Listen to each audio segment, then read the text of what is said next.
हाँ जी, हम लोग स्टार्ट कर रहे हैं heads of income. Income tax act के अंदर हेड्स ऑफ इनकम। देखिए, हम लोगों ने प्रीवियस क्लासेस में डिस्कस किया था कि आप कोई भी इनकम अर्न कर रहे हैं, उस इनकम को हम बोलेंगे total income. Only total income of a person is taxable under income tax act 1961। तो सबसे पहली चीज आपको ये पता होना चाहिए कि कौन सी total income income tax act में टैक्सेबल है। ठीक है, तो जी हमने सेक्शन 4 कवर किया, सेक्शन 5 कवर किया, मतलब जहां पर हमें बताया गया कि क्या स्कोप ऑफ टोटल इनकम है। अब जी टोटल इनकम टैक्सेबल है तो सेक्शन 14 ने कहा, सेक्शन याद रखना है, सेक्शन 14 हेड्स ऑफ इनकम के सेक्शन 14 से आप याद रखेंगे स्टार्ट हो रहे हैं। तो सेक्शन 14 ने कहा कि आप अपनी सारी इनकम को 5 डिफरेंट हेड्स में डिवाइड करेंगे। आपका सोर्स ऑफ इनकम कोई भी हो, कोई फर्क नहीं पड़ता। मोड ऑफ इनकम कोई भी हो, कोई फर्क नहीं पड़ता। अगर वो इनकम इनकम टैक्स एक्ट 1961 के अकॉर्डिंग टैक्सेबल है तो उस इनकम को आप किसी भी एक हेड में क्लासिफाई करेंगे। हम आपको 5 हेड्स बता रहे हैं। तो जी सेक्शन 14 ने कौन से 5 हेड्स बताए हमें, साथ साथ हम आपकी बुक भी देखते चलेंगे, साथ साथ वेबसाइट भी देखते चलेंगे, सब कुछ साथ साथ देखते चलेंगे।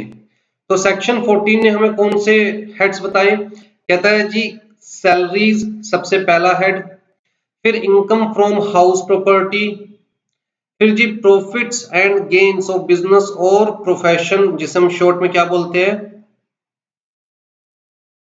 पीजीबीपी। उसके बाद कैपिटल गेन्स आ गए हमारे पास, फिर आ गया हमारे पास इनकम फ्रॉम अदर सोर्सेज। इसका मतलब अगर कोई भी इनकम इन 4 हेड्स में हम क्लासिफाई नहीं कर पा रहे, कैसे करेंगे किसी भी हेड में क्लासिफाई, कहता है जी इनकम टैक्स एक्ट 1961 बताएगा कौन सी इनकम को किस हेड में क्लासिफाई करना है। अगर हम किसी भी इनकम को फर्स्ट 4 हेड्स में क्लासिफाई नहीं कर पा रहे तो वो इनकम कहां पर क्लासिफाई की जाएगी, इनकम फ्रॉम अदर सोर्सेज। इसका मतलब सबसे सिंपल चीज आपको अपने दिमाग में क्या रखनी है कि every income is taxable unless such income is outside the scope of income tax act 1961। Simple सी चीज, आपको दिमाग मारना ही नहीं कि ये इनकम टैक्सेबल है या नहीं है, वो इनकम टैक्सेबल है या नहीं है। आपको सिर्फ दिमाग में क्या रखना है कि क्या इस इनकम को स्पेसिफिकली एक्सक्लूड किया गया है बाय इनकम टैक्स एक्ट 1961। अगर स्पेसिफिकली एक्सक्लूड नहीं किया गया तो इसका मतलब वो इनकम इंक्लूडेड है, हमारी टोटल इनकम का पार्ट है और उस इनकम पे हमें टैक्स पे करना है। देखना यह है कि वो इनकम यहाँ पर कहां पर कवर होगी। अगर किसी भी हेड में कवर नहीं हो रही है तो आंख बंद करके आप उसे कहां पर कवर कर सकते हैं, इनकम फ्रॉम अदर सोर्सेज। ठीक है जी, ये क्लासिफिकेशन किस लिए की गई है, कहता है क्लासिफिकेशन करने के बहुत सारे रीजंस हो सकते हैं, जैसे कि under different heads different exemptions and statutory deductions are available to different persons. जैसे अगर हम सैलरीज की बात करें तो मान के चलिए आपकी ग्रोस सैलरी आती है जी लेट्स से 5 लाख रुपीस। अब जी उसके अंदर से कुछ स्टैंडर्ड डिडक्शन दिया गया कि जी आप इसमें से 50,000 रुपीज का स्टैंडर्ड डिडक्शन क्लेम कर सकते हैं सेक्शन 16 के अंदर, राइट। कौन सी इनकम में से, वो इनकम जो कि सैलरीज वाले हेड के अंदर कवर हो रही है, सिर्फ उसमें से ये आप डिडक्शन क्लेम कर सकते हैं। तो अलग अलग हेड्स के अंदर हमें अलग अलग डिडक्शंस दी गई। इसी तरह अलग अलग हेड्स के अंदर जो इनकम जनरेट होती है या कवर होती है उसके ऊपर डिफरेंट इनकम टैक्स रेट्स हो सकते हैं। जैसे कि जनरली बाकी इनकम्स के ऊपर हम लेके चले तो जी 30%, लेकिन अगर हम लॉन्ग टर्म कैपिटल गेन के ऊपर लेके चले तो 20%। तो मतलब जो इनकम अलग अलग हेड में कवर हो रही है उनके ऊपर अलग से टैक्स रेट एप्लीकेबल हो सकते हैं, इसलिए अलग अलग हेड में कवर करना जरूरी है। फिर जी जो हमारे set of and carry forward के प्रोविजंस है, set of and carry forward का मतलब मान के चलिए मैं इस साल इनकम की जगह लॉस अर्न कर रहा हूं, मतलब टोटल मुझे बिजनेस कर रहा हूं मैं और टोटल मुझे 2,000 रुपए का लॉस हुआ है कुछ इनकम होने की बजाय। तो इनकम टैक्स लॉस कहते हैं कि आप अपने इस लॉस को अगले साल कैरी फॉरवर्ड कर सकते हो subject to the provisions given by income tax act. ये स्क्रीन पर कोई नहीं कुछ भी यूज करेगा विदाउट माय परमिशन। अगर आपने स्क्रीन पर कुछ भी यूज किया तो मैं विदाउट वार्निंग क्लास से बाहर कर दूंगा। अगर कोई भी क्वेश्चन पूछना है वो आप डायरेक्टली पूछ सकते हैं, आप सबके पास माइक है, सारे बोल के क्वेश्चन पूछ सकते हैं, बट स्क्रीन कोई यूज नहीं करेगा। हाँ जी, तो इनकम टैक्स के प्रोविजंस कह रहे हैं कि आप अपने इस लॉस को अगले ईयर कैरी फॉरवर्ड कर सकते हैं और अगले ईयर की इनकम से सेट ऑफ कर सकते हैं। अब जी अलग अलग हेड्स की इनकम के प्रोविजंस हैं कि कौन से हेड की इनकम हम कैरी फॉरवर्ड कर सकते हैं, कौन से हेड को लॉस कैरी फॉरवर्ड कर सकते हैं, कौन से हेड के लॉस कैरी फॉरवर्ड नहीं कर सकते, किस हेड के लॉस को किस हेड के इनकम के साथ सेट ऑफ किया जा सकता है। ठीक है, उसके अलावा फिर फाइलिंग से रिलेटेड भी डिफरेंट हेड्स के अंदर प्रोविजंस है कि अगर आपकी सैलरी से इतनी इनकम है तो चाहे आपको टैक्स पे करना है या नहीं करना, आपको इनकम टैक्स रिटर्न तो फाइल करनी पड़ेगी। अगर आपको पीजीपी में लॉस है और आप चाहते हो लॉस को कैरी फॉरवर्ड करना तो आपको रिटर्न तो फाइल करनी ही करनी पड़ेगी। तो अलग अलग हेड्स के अंदर फाइलिंग ऑफ रिटर्न से रिलेटेड भी अलग अलग प्रोविजंस है। तो इन वजह से हमें अपनी सारी इनकम को अलग अलग हेड्स में क्लासिफाई करना पड़ता है। तो हम सबसे पहले अपना फर्स्ट हेड स्टार्ट कर रहे हैं, that is taxability of income under the head salaries. सबसे पहली चीज आपको क्या याद रखना है कि इस हेड के अंदर हमारे पास सिर्फ 3 ही सेक्शन है, सेक्शन 15, सेक्शन 16, सेक्शन 17। अब एग्जामिनेशन के पॉइंट ऑफ व्यू से देखिए, आपको ये चीजें याद रखनी पड़ेगी कि किस हेड के अंदर आपके पास कितने सेक्शंस हैं, और एक ब्रॉड क्लासिफिकेशन होती है ना ओवरऑल सिलेबस की, जी हमारा ये सिलेबस है और इसके अंदर हमें ये दिमाग में रखना है, तो वो आपको क्लासिफिकेशन दिमाग में रखनी पड़ेगी। इसे हम कहते हैं मॉड्यूलर सिस्टम की। सबसे पहले हम एक ब्रॉड क्लासिफिकेशन लेके चलेंगे एक्चुअल में हमारा सिलेबस क्या है। तो सैलरीज के अंदर हमें क्या पढ़ना है वो तो बाद की बात है, सबसे पहले आपको ये याद रखना है कि भैया 3 सेक्शंस कवर हो रहे हैं सैलरीज वाले हेड के अंदर। सेक्शन 15 जो कि हमें बताता है कि एक्चुअल में इस हेड में कौन सी सैलरी टैक्सेबल है, विच income is taxable under this head. फिर जी सेक्शन 16 जो कि हमें ग्रॉस डिडक्शंस के बारे में बता रहा है कि जी जो आपकी इनकम होगी इस हेड के अंदर उसमें से आप क्या क्या डिडक्शंस क्लेम कर सकते हैं। और सेक्शन 17 कुछ डेफिनेशंस बता रहा है, इनफैक्ट मैं कहूंगा ऑर्गन्स ऑफ सैलरी बता रहा है, in fact salary plus organs of salary. तो सेक्शन 17 बता रहा है हमें कि जी सैलरी की क्या डेफिनेशन है, सेक्शन 17 हमें बता रहा है जी परक्विजिट्स क्या होते हैं, सेक्शन 17 हमें बता रहा है कि इनकम इन लिeu ऑफ परक्विजिट्स क्या होते हैं। तो कुल मिला के अलग अलग ऑर्गन्स ऑफ सैलरी बताए जा रहे हैं। तो जी सबसे पहले हम सेक्शन 17 से सैलरी का मतलब समझने की कोशिश करते हैं। एक्चुअल में ना सेक्शन 17 में जो सैलरी वर्ड दिया हुआ है, डेफिनेशन दी गई है, वो डेफिनेशन इंक्लूसिव है। अब आपको पता होना चाहिए 2 तरह की डेफिनेशन हो सकती है, इंक्लूसिव या फिर एग्जॉस्टिव। इंक्लूसिव डेफिनेशन क्या होती है, जो भी दिया गया होता है उसके अलावा टाइम टू टाइम कोर्ट और चीजें भी इंक्लूड कर सकती है। और एक्सक्लूसिव डेफिनेशन क्या होती है कि जो दिया गया है बस उतना ही, उससे बाहर जाकर हमें कुछ नहीं देखना। तो जनरली जब हम इनकम की बात करते हैं, इनकम की डेफिनेशन भी इंक्लूसिव है। जब हम सैलरी की बात करते हैं तो सैलरी की डेफिनेशन भी इंक्लूसिव है। मेन रीजन ये है कि जिसने लॉ बनाया है, जो ड्राफ्टमैन है, जिसने इनकम टैक्स एक्ट 1961 बनाया, अब यह वो कहता है कि जैसे जैसे बिजनेस की फॉर्म चेंज होती है, फाइनेंशियल मार्केट चेंज होती है, नई नई तरह की इनकम्स आती है, नए नए सैलरी के कंपोनेंट्स इंक्लूड किए जाते हैं, अलग अलग तरीके से सैलरी के पैकेजेस डिफाइन किए जाते हैं, तो हम कंप्लीट लिस्ट तो डिफाइन कर ही नहीं सकते। फॉर द टाइम बीइंग जो चल रहा है हमने उसे डिफाइन कर दिया कि ये चीजें सैलरी में कंसीडर की जाएगी। हो सकता है फ्यूचर में जाके कुछ और भी सैलरी के पैकेज में एज कंपोनेंट ऐड कर दिया जाए, तो फिर उसको भी इंक्लूड्स में कंसीडर करके चलना। ठीक है जी। तो सेक्शन 17 सब सेक्शन 1 ने सैलरी की डेफिनेशन दे रखी है। This is an inclusive definition, it includes 9 items. तो मैं वो डेफिनेशन आपको रीड नहीं करवा रहा हूं, ठीक है, आप चाहे तो डेफिनेशन रीड कर सकते हैं, बकायदा आप नेट के ऊपर देखेंगे तो हमारे पास ये आपके सामने आ गई है इनकम टैक्स की वेबसाइट incometaxindia.gov.in। ठीक है, तो यहाँ पर जाएंगे आपको पूरा एक्ट मिल जाएगा और वो भी अपडेटेड मिल जाएगा। तो अगर आप देखना चाहते हैं सेक्शन 17 के अंदर सैलरी की डेफिनेशन क्या दे रखी है,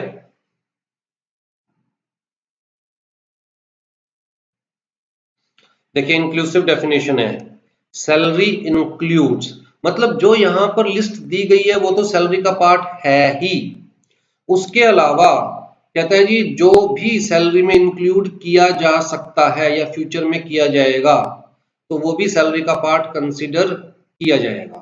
ठीक है, फिलहाल हमारे दिमाग में यही आइटम्स आ रही है तो इसलिए हमने यहाँ पर लिख दिया है कि भाई ये चीज सैलरी के अंदर इंक्लूड कंसिडर की जाएगी। तो सैलरी इंक्लूड्स वेजेस, वेजेस क्या होती है, वेजेस और सैलरी में क्या डिफरेंस होता है,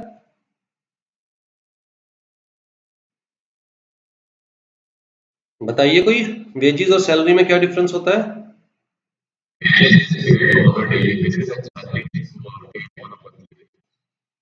ओके, और कोई? एक ना वर्ड यूज किया जाता है आईसीएसआई की बुक में, ग्रे कॉलर व्हाइट कॉलर, तो सैलरी किसके लिए होती है, व्हाइट कॉलर्स के लिए, और वेजेस किसके लिए होती है, ग्रे कॉलर्स के लिए, मजदूरों के लिए। या फिर एक वर्ड आईसीएसआई की बुक्स में यूज किया जाता है कि भैया इनलाइन और ऑफिस, तो वेजेस किसके लिए होती है, जो इनलाइन होते हैं, जो मतलब काम कर रहे होते हैं, और सैलरी किसके लिए होती है, मैनेजरियल पर्सन के लिए, जो मतलब ऑफिस में एडमिनिस्ट्रेशन में होते हैं, राइट। बट इन्होंने क्लियर किया कि भैया चाहे आपको वेज मिल रही है या सैलरी मिल रही है, सब सैलरी में ही कंसीडर किया जाएगा।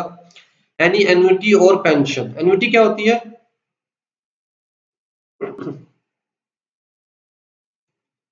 एन्युटी क्या होती है, कैसे डिफाइन करोगे एन्युटी को?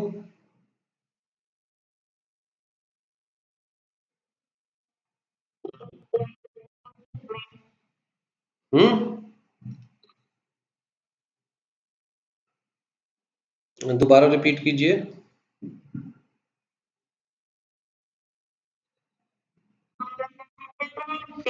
बाबू ईयरली वर्ड मैं यही सुनना चाह रहा था, एक्चुअल में ईयरली वर्ड आपको यूज नहीं करना है। एन्युटी का मतलब on regular basis, it may be yearly, it may be half yearly, it may be on quarter basis, on regular basis. ठीक है, तो सिर्फ जो ईयरली मिलता है उसको एन्युटी नहीं मान के चलेंगे। अगर हमें कोई चीज हर क्वार्टर में मिल रही है तो उसे भी एन्युटी मान के चलेंगे, हर हाफ ईयरली मिल रही है उसे भी एन्युटी में कंसिडर किया जाएगा, और ईयरली मिल रही है उसे भी एन्युटी में कंसिडर किया जाएगा। ठीक है, तो जी सैलरी के नाम पर आपको जो भी एन्युटी के फॉर्म में मिल रहा है वो सैलरी में कंसिडर किया जाएगा। आपको इवन पेंशन मिल रही है, पेंशन मतलब जॉब छोड़ने के बाद तो आप चाहे वर्क नहीं कर रहे लेकिन पेंशन मिलने का रीजन क्या है कि आप काम कर रहे थे, इसलिए उसे भी सैलरी वाले हेड में ही कंसीडर किया जाएगा। ग्रेचुटी, जब हम जॉब छोड़ते हैं तो जो हमने अपने एम्प्लॉयर के लिए किया है, जो हमने अपने एम्प्लॉयर को लॉयल्टी दिखाई है, उसके बदले हमें एम्प्लॉयर कुछ लमसम अमाउंट देता है eight the time of retirement, right, तो उसे क्या बोलते हैं, ग्रेचुटी। किस वजह से मिल रही है, अगेन क्योंकि हमने अपने एम्प्लॉयर को लॉयल्टी दिखाई, मतलब जॉब की वजह से मिल रही है। Any fees, any commission, perquisite और प्रॉफिट इन लिeu of or in addition to any salary or wages, any advance of salary, any payment received by the employee in respect of any period of leave not availed by him। तो इन्होंने इस तरह करके काफी मतलब 9 items दिए हुए हैं, तो इन सबको हम डिस्कस करेंगे ही ऑलरेडी। तो कुल मिलाकर सैलरी में इन्होंने 9 आइटम्स दिए हुए हैं, और वो एक्चुअल में इन जनरल सैलरी का मतलब क्या है, कहता है जी इन जनरल सैलरी का मतलब है एनी इनकम या एनी बेनिफिट। इनकम का मतलब in the form of cash, benefit का मतलब नॉन कैश। एनी इनकम और एनी बेनिफिट फ्रॉम और on behalf of employer to employee due to employer employee relationship, सबसे ज्यादा important, due to employer employee relationship. एक एक करके बेटा सारी टर्म्स बहुत डीपली समझाऊंगा, ठीक है, आप टेंशन मत लो, जब जो टर्म आएगी उस वक्त बहुत डीपली समझाई जाएगी। वैसे पेंशन जो होती है उसका मेन मोटिव क्या होता है कि आफ्टर रिटायरमेंट आपको एक रेगुलर इनकम मिलती रहे हर महीने।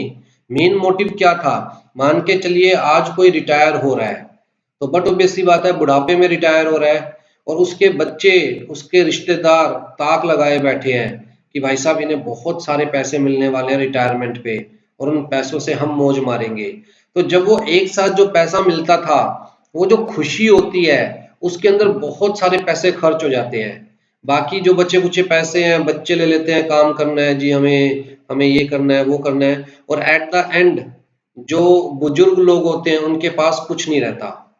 तो कंसेप्ट ये रखा गया कि सिर्फ ग्रेचुइटी से काम नहीं चल सकता, पेंशन भी होनी चाहिए कि चलो एक बार जो लमसम मिला अगर वो खराब हो भी गया, इंसान में उस वक्त बुद्धि नहीं आई, वो खराब कर दिया उसने बच्चों के मोह में, रिश्तेदारों के चक्कर में, या अपने शौक पूरे करने के लिए, तो कम से कम जब वो काम करने के लायक नहीं है तो उसे एक रेगुलर इनकम मिलती रहनी चाहिए। उसी पॉइंट ऑफ व्यू से पेंशन का कंसेप्ट रखा गया था, जो कि मंथली बेसिस पे मिलेगी, और ग्रेचुइटी जो कि लमसम मिलेगी आपको eight the time of retirement. हाँ जी, तो यहाँ पर सबसे इंपॉर्टेंट चीज क्या है, कहता है जी एम्प्लॉयर एम्प्लॉई रिलेशनशिप। इसका मतलब अगर ये चीज मिसिंग है तो जो इनकम जनरेट की जा रही है वो इस हेड में टैक्सेबल नहीं होगी। तो सबसे पहली चीज आपको ये देखनी है कि जो भी इनकम की बात की जा रही है वो सैलरी वाले हेड में कवर होगी या नहीं होगी। कैसे फाइंड आउट कर सकते हैं? सबसे पहली चीज ये देखनी है क्या एम्प्लॉयर एम्प्लॉई रिलेशनशिप है या नहीं है। अगर ये है तो इसका मतलब वो इनकम सैलरी वाले हेड में टैक्सेबल होगी, अगर ये नहीं है तो इनकम सैलरी वाले हेड में टैक्सेबल नहीं होगी। एम्प्लॉयर एम्प्लॉय रिलेशनशिप का मतलब क्या है? कहता है ए और बी में कब मान के चला जाएगा कि ए एम्प्लॉयर है और बी एम्प्लॉय है, कब मान के चला जाएगा? कहता है जी दो चीजें सेटिस्फाई होनी चाहिए, दो कंडीशन। सबसे पहली कंडीशन, ए बताएगा बी को व्हाट टू डू, और दूसरी कंडीशन ए बताएगा बी को हाउ टू डू। अगर ये दोनों कंडीशन सेटिस्फाई हो रही है तो हम मान के चलेंगे ए और बी के बीच में कौन सा रिलेशन है? एम्प्लॉयर एम्प्लॉई वाला। अगर इनमें से एक भी कंडीशन सेटिस्फाई नहीं हो रही, फिर देखना पड़ेगा कि एक्चुअल में ए और बी के बीच में एम्प्लॉयर एम्प्लॉई वाला रिलेशन है या नहीं है। जैसे कि मान के चलिए आप किसी डेंटिस्ट के पास जाते हैं, आप डेंटिस्ट को जाकर बताएंगे बकायदा कि डॉक्टर साहब मेरा ये वाला टीथ खराब है, ये इसके अंदर दर्द है। तो आपने क्या कहा? डेंटिस्ट को ये तो बताया कि भैया डेंटिस्ट को क्या करना है, इस वाले टीथ को ट्रीट करना है, तो आपने डेंटिस्ट को बताया व्हाट टू डू। पर क्या आप डेंटिस्ट को ये बताने वाले हैं कि भैया ट्रीट कैसे करना है?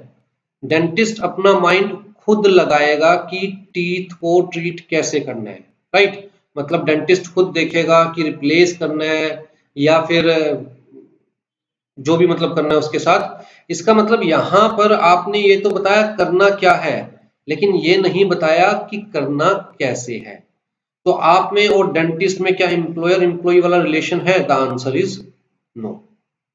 जहां पर आप सामने वाले को बता रहे हो कि क्या करना है और साथ में ये बता रहे हो कैसे करना है, सामने वाला अपना माइंड यूज नहीं कर रहा, वो सिर्फ एज यस मैन काम कर रहा है, तो हम मान के चलते हैं कि भैया एम्प्लॉयर एम्प्लॉई वाला रिलेशन है।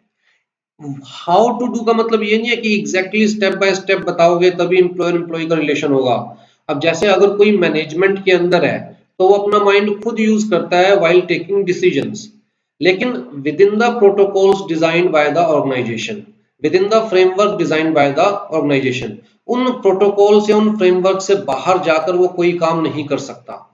तो भी हम मान के चलेंगे ठीक है भैया ये बताया गया है करना क्या है, साथ में यही बताया गया है कि करना कैसे है। बताइए जी, डाउट पूछिए, कोई डाउट हो तो।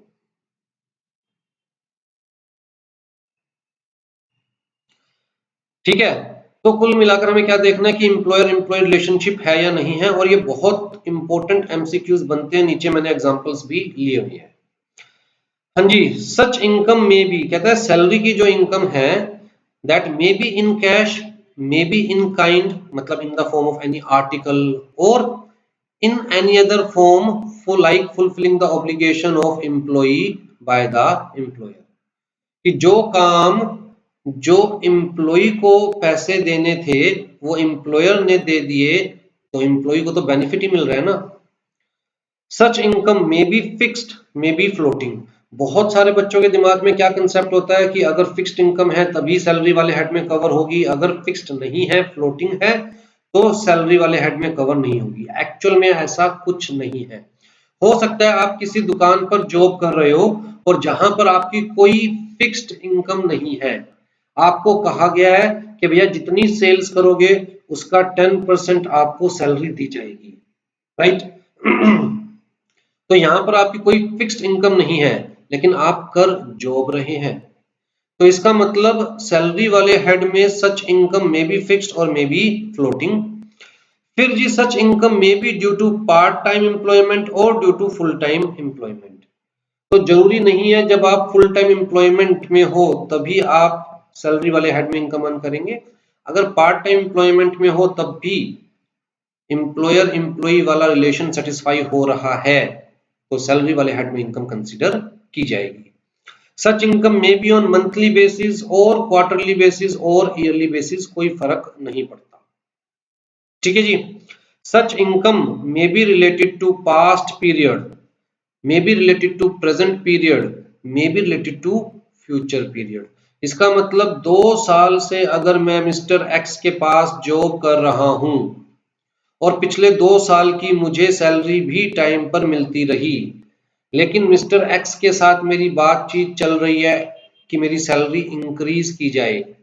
अब जी मिस्टर एक्स ने 2 साल बाद मेरी सैलरी इंक्रीज करी है, लेकिन शुरुआत से पिछले 2 साल से, और उन्होंने कहा ठीक है आपको मिल रहा था 20,000 रुपीज पर मंथ, लेकिन 22,000 रुपीज पर मंथ कंसिडर किया जाएगा। तो अब जो 2,000 रुपए पर मंथ पिछले 2 साल के मुझे मिलेंगे वो पास्ट पीरियड के मिलेंगे, जिसे हम एरियर्स बोलते हैं, राइट। चाहे वो पास्ट पीरियड के है तब भी कहता है जी जिस ईयर के अंदर वो पैसा मिलेगा उस ईयर में वो पैसा सैलरी वाले हेड में टैक्सेबल होगा।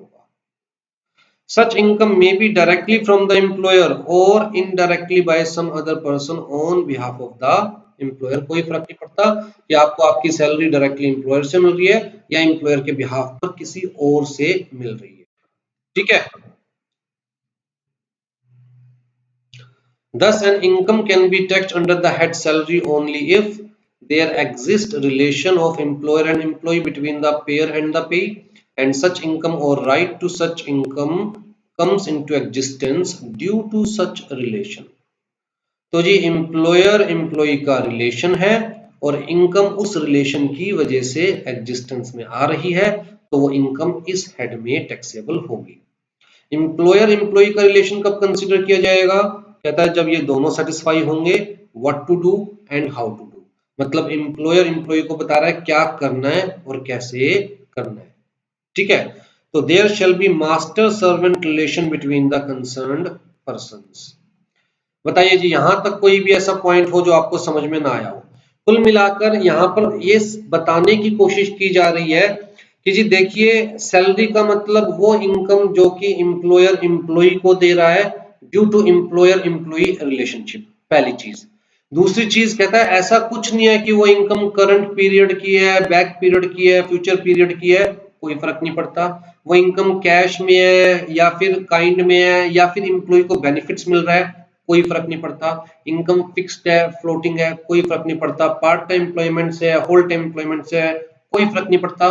मंथली बेसिस पे मिल रही है, क्वार्टरली बेसिस पे मिल रही है, ईयरली बेसिस पे मिल रही है, इन चीजों से कोई फर्क नहीं पड़ता। मतलब ये चीजें डिटरमाइन नहीं करेगी कि इनकम इस हेड में टैक्सेबल होगी या नहीं होगी। ठीक है जी।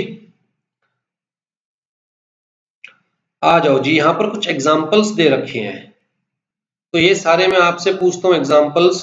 अगर आप स्क्रीन पर ना देखें और डायरेक्टली अपने माइंड को यूज करके बताना चाहे तो मान के चलिए मैं एक यूनिवर्सिटी में एज प्रोफेसर जॉब कर रहा हूं।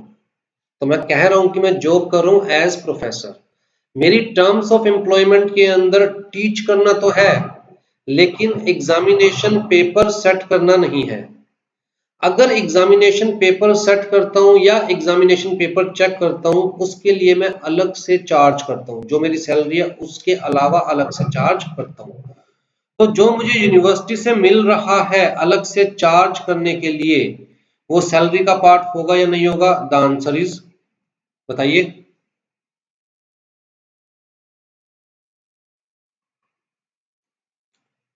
चाहे वो चीज मुझे अपने एम्प्लॉयर से मिल रही है, लेकिन not due to employer employee relationship. क्यों? क्योंकि वो मेरी टर्म्स ऑफ एम्प्लॉयमेंट का पार्ट नहीं थी। Not due to employer employee relationship, not due to terms and conditions of my employment, therefore not covered under this head. Simple सी बात। इसी तरह income received by non executive directors for attending board meeting. Non executive directors कौन होते हैं? दो तरह के डायरेक्टर्स हो सकते हैं ना, executive directors, non executive directors. Executive directors का मतलब those who are in the whole time employment of the company, और नॉन एग्जीक्यूटिव डायरेक्टर्स का मतलब those who are not in the whole time employment of the company, those who will attend board meeting. Simple सी बात, जिनको सिर्फ board meeting attend करने के लिए बुलाया जाएगा। ठीक है। अब क्योंकि ये कंपनी के एम्प्लॉयमेंट में नहीं है, ये सिर्फ बोर्ड मीटिंग अटेंड करेंगे, और बोर्ड मीटिंग अटेंड करने के नाम का जो इन्हें मिलता है उसे हम क्या बोलते हैं? कंपनी लॉ में पढ़ा है ना, सिटिंग फी। तो सिटिंग फी को सैलरी हेड में कंसीडर नहीं किया जाएगा जब वो सिटिंग फी किसे मिल रही है? नॉन एग्जीक्यूटिव डायरेक्टर्स को। लेकिन इसी सिटिंग फी को सैलरी के हेड में कंसीडर किया जाएगा जब ये सिटिंग फी मिल रही है एग्जीक्यूटिव डायरेक्टर को, क्योंकि वहां पर एम्प्लॉयर एम्प्लॉई रिलेशनशिप है। हाँ जी, gift given by the employer to the employee on the account of personal regard, love, affection. तो जी चाहे एम्प्लॉयर से, रोहित आप कुछ कहना चाह रहे हैं? थोड़ा प्रॉब्लम आ रहा है, वो स्पीकर जो आपका है स्पीकर बार बार ऑन हो रहा है एक्चुअली। हाँ जी, अगर एम्प्लॉयर एम्प्लॉई को personally, not due to employment, personally, personal love, personal affection, personal regard, personal respect की वजह से कुछ भी दे रहा है, तो चाहे एम्प्लॉयर एम्प्लॉई रिलेशन है, बट जो एम्प्लॉई को मिल रहा है that is not due to employer employee relation, that is due to personal relation. तो ऐसी चीजों को इस हेड में कंसीडर नहीं किया जाएगा। लेकिन अगर गिफ्ट एम्प्लॉयर एम्प्लॉई को दे रहा है due to employer employee relationship, जैसे कि मान के चलिए कुमकुम ने बहुत अच्छा काम किया है, पूरे महीने अपने सारे टारगेट्स अचीव किए हैं, और इसको सैलरी के अलावा कंपनी की तरफ से उस काम करने के लिए एक अलग से वॉच मिलती है जिसकी कीमत 10,000 रुपए है। तो हम आगे पढ़ेंगे कि 5,000 रुपीज तक का गिफ्ट एग्जम्प्टेड है, लेकिन उससे ऊपर तक की वैल्यू, उससे ऊपर की जो वैल्यू है that shall be considered as the part of salary, that shall be taxable, right. तो आपको ये देखना है कि जो मिल रहा है दो चीजें सेटिस्फाई होनी चाहिए। पहली चीज एम्प्लॉयर एम्प्लॉय रिलेशनशिप, और दूसरी चीज that income is due to that employer employee relationship, not due to personal relations.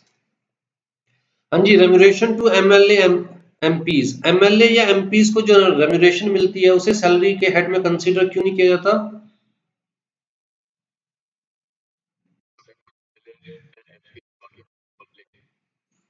They are elected by the public, not appointed. They are not the employees. ठीक है, they are not employee of the government, they are elected, not appointed. हाँ जी, leave salary paid to the legal heirs of the deceased employees. Leave salary क्या होती है?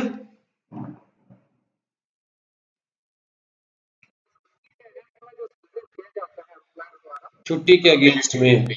ठीक है, हर organisation के अंदर स्पेसिफिकली जैसे बैंक्स हैं या जो भी एमएनसीज हैं उनके अंदर क्या होता है कि आप एक साल में 10 छुट्टियां ले सकते हैं, 15 ले सकते हैं। अगर आप वो छुट्टियां नहीं लेते हैं तो वो आपकी इकट्ठी होती रहती है according to the rules and regulations of the organisation. किसी ऑर्गेनाइजेशन में ऐसे जैसे टीसीएस है, टीसीएस में कहते हैं भैया इस साल की छुट्टियां इसी साल खत्म करनी पड़ेगी, अगले साल लैप्स हो जाएगी।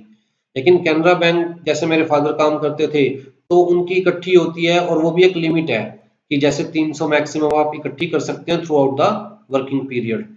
तो अगर ऑर्गेनाइजेशन अलाउ कर रही है कि आप अपनी लीव को इकट्ठा कर सकते हैं, मतलब 10 लीव लेने की बजाय उन डेज पर आप काम कर रहे हैं, साल में 10 लीव्स ले सकते हैं, लेकिन अगर आप उन सारे डेज पर काम कर रहे हैं तो आपने 10 लीव्स क्या कर ली? इकट्ठी कर ली है। इस तरह इकट्ठी करते करते कुछ लोगों की काफी सारी लीव्स हो जाती है, तो उनको जब एनकैश किया जाता है कि जी जो 10 दिन हमें छुट्टी करनी चाहिए थी, हमने छुट्टी नहीं करी, हमने काम किया, तो अब उन दिनों के हमें एक्स्ट्रा पैसे मिलने चाहिए, तो उसे कहते हैं लीव सैलरी। अगर लीव सैलरी एम्प्लॉई को मिले तो क्या है, taxable under the head salary. अगर लीव सैलरी एम्प्लॉई के, डिसीज्ड एम्प्लॉई के लीगल हेयर्स को मिले तो फिर सैलरी का पार्ट क्यों नहीं कंसीडर किया जाता?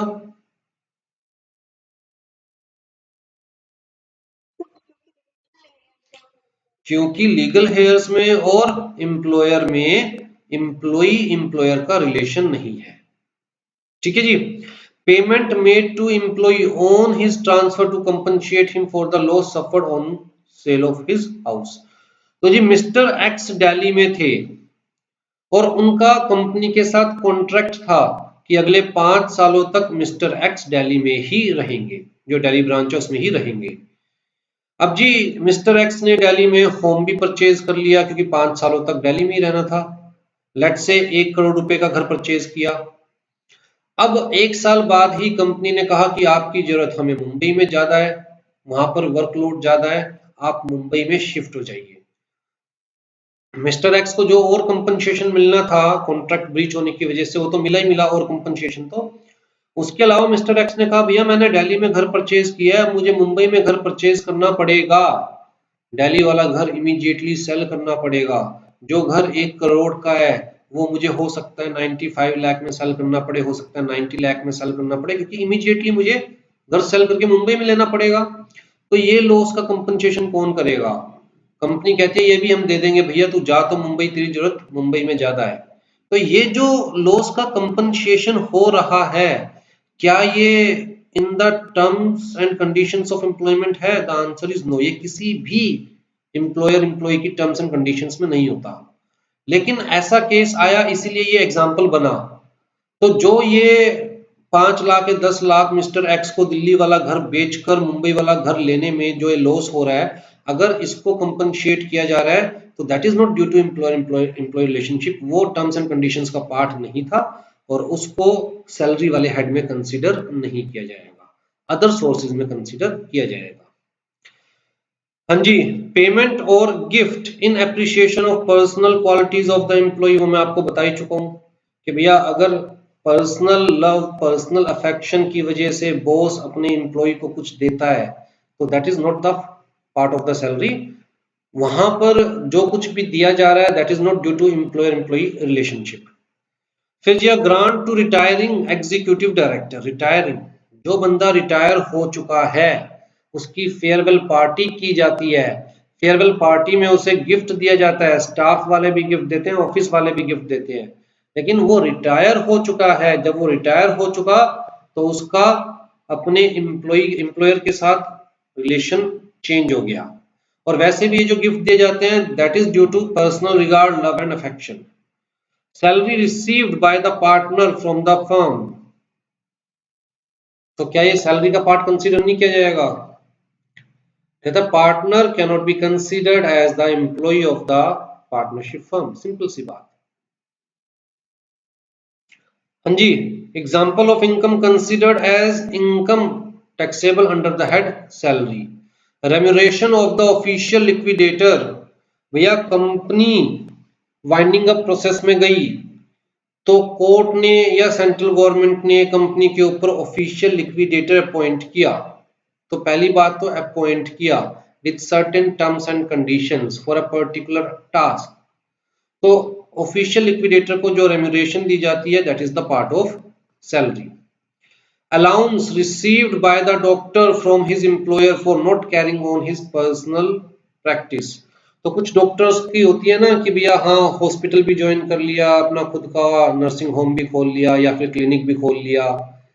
तो जी हॉस्पिटल्स ने क्या करना शुरू किया, डॉक्टर्स को कहा कि भैया देखिए अगर आप अपना खुद का क्लिनिक नहीं खोलेंगे तो हम आपको 5,000 या 10,000 रुपये महीना एक्स्ट्रा देंगे, आप अपना 100% फोकस हॉस्पिटल पे रखिए, हॉस्पिटल के जो पेशेंट्स हैं उन पे रखिए। तो that allowance is given to the doctor due to employer employee relationship, right.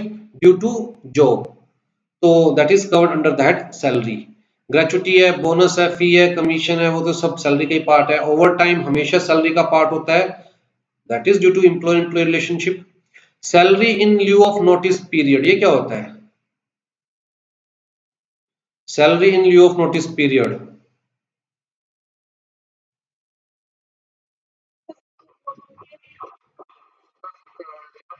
कोई एम्प्लॉय एम्प्लॉयर से जॉब छोड़ना चाहता है तो में उनको इंटीमेट किया जाता है कि इतने टाइम से इतने टाइम तक मैं इस काम करूंगा। नोटिस पीरियड होता है। बेसिकली नोटिस पीरियड किस लिए दिया जाता है? ताकि अगर एम्प्लॉयर एम्प्लॉय को हटाना चाहता है तो भैया एम्प्लॉयर को भी नोटिस देना पड़ेगा कि भैया आप अपने लिए दूसरी जॉब ढूंढ लीजिए। अगर एम्प्लॉय जॉब छोड़ना चाहता है तो उसे भी नोटिस देना पड़ेगा कि भैया आप अपने लिए दूसरा एम्प्लॉय ढूंढ लीजिए, जो कि जनरली 3 मंथ्स का होता है। ठीक है। अब जी उस टाइम पर अगर आप चाहते हो, जैसे मान के चलिए आयुषी है, अब यह आयुषी कहीं जॉब कर रही है और इसका बॉस इससे इतना दुखी हो चुका है, वो कहता है भैया तू आज ही नौकरी छोड़ दे। आयुषी कह रही है मेरे को 3 मंथ्स का नोटिस पीरियड तो दो। जो कहता है बॉस कहता है भैया 3 मंथ्स का नोटिस पीरियड नहीं, मैं 3 मंथ्स की सैलरी देने को तैयार हूं, तू बस कल से जॉब पे मत आइयो। तो ये क्या मिल रहा है? Salary in lieu of notice period की 3 मंथ का मैं सैलरी देने के लिए तैयार हूं, कल से बस आना मत। तो वो due to employee employee relationship, that is taxable under the head salaries. Any payment received by an employee from his prospective employer for joining job. तो जी अगर आपको कुछ ऑफर मिल रही है कि आप हमारी कंपनी ज्वाइन कीजिए, 5 लाख रुपए तो eight the time of joining हम दे देंगे, उसके अलावा आपको जो करंट पैकेज है उसका 20% एक्स्ट्रा मिलेगा मंथली, तो 5 लाख रुपए at the time of joining दे देंगे। तो वो किस वजह से? एम्प्लॉयर एम्प्लॉय के रिलेशनशिप की वजह से, कोई पर्सनल रीजन तो नहीं ना इसके पीछे। तो ऐसी जो पेमेंट्स है वो भी taxable under the head salaries. ठीक है जी। तो सेक्शन 15 ने हमें बताया कि क्या क्या सैलरीज वाले हेड में टैक्सेबल होगा। सैलरी का मतलब हमने समझने की कोशिश करी। अब जी कौन सी सैलरी सैलरीज वाले हेड में टैक्सेबल होगी? तो सेक्शन 15 ने कहा any salary due from the employer or former employer to an assessee in the previous year whether paid or not in that particular previous year. तो जी जो सैलरी ड्यू हो गई, हाईलाइट करो इस पॉइंट को, जो सैलरी ड्यू हो गई चाहे आपको मिली है या नहीं मिली है कोई फर्क नहीं पड़ता, you have to pay the taxes on that salary. इसका मतलब मान के चलिए आप कहीं जॉब कर रहे हैं, 3 मंथ्स की आपकी सैलरी नहीं दी, ड्यू है, दी नहीं और आपको निकाल दिया गया। अब जी आप पिछले 12 महीने से जॉब कर रहे थे, आपको सिर्फ 9 मंथ्स की सैलरी मिली है, 3 मंथ्स की मिली ही नहीं और बिना दिए ही निकाल दिया गया।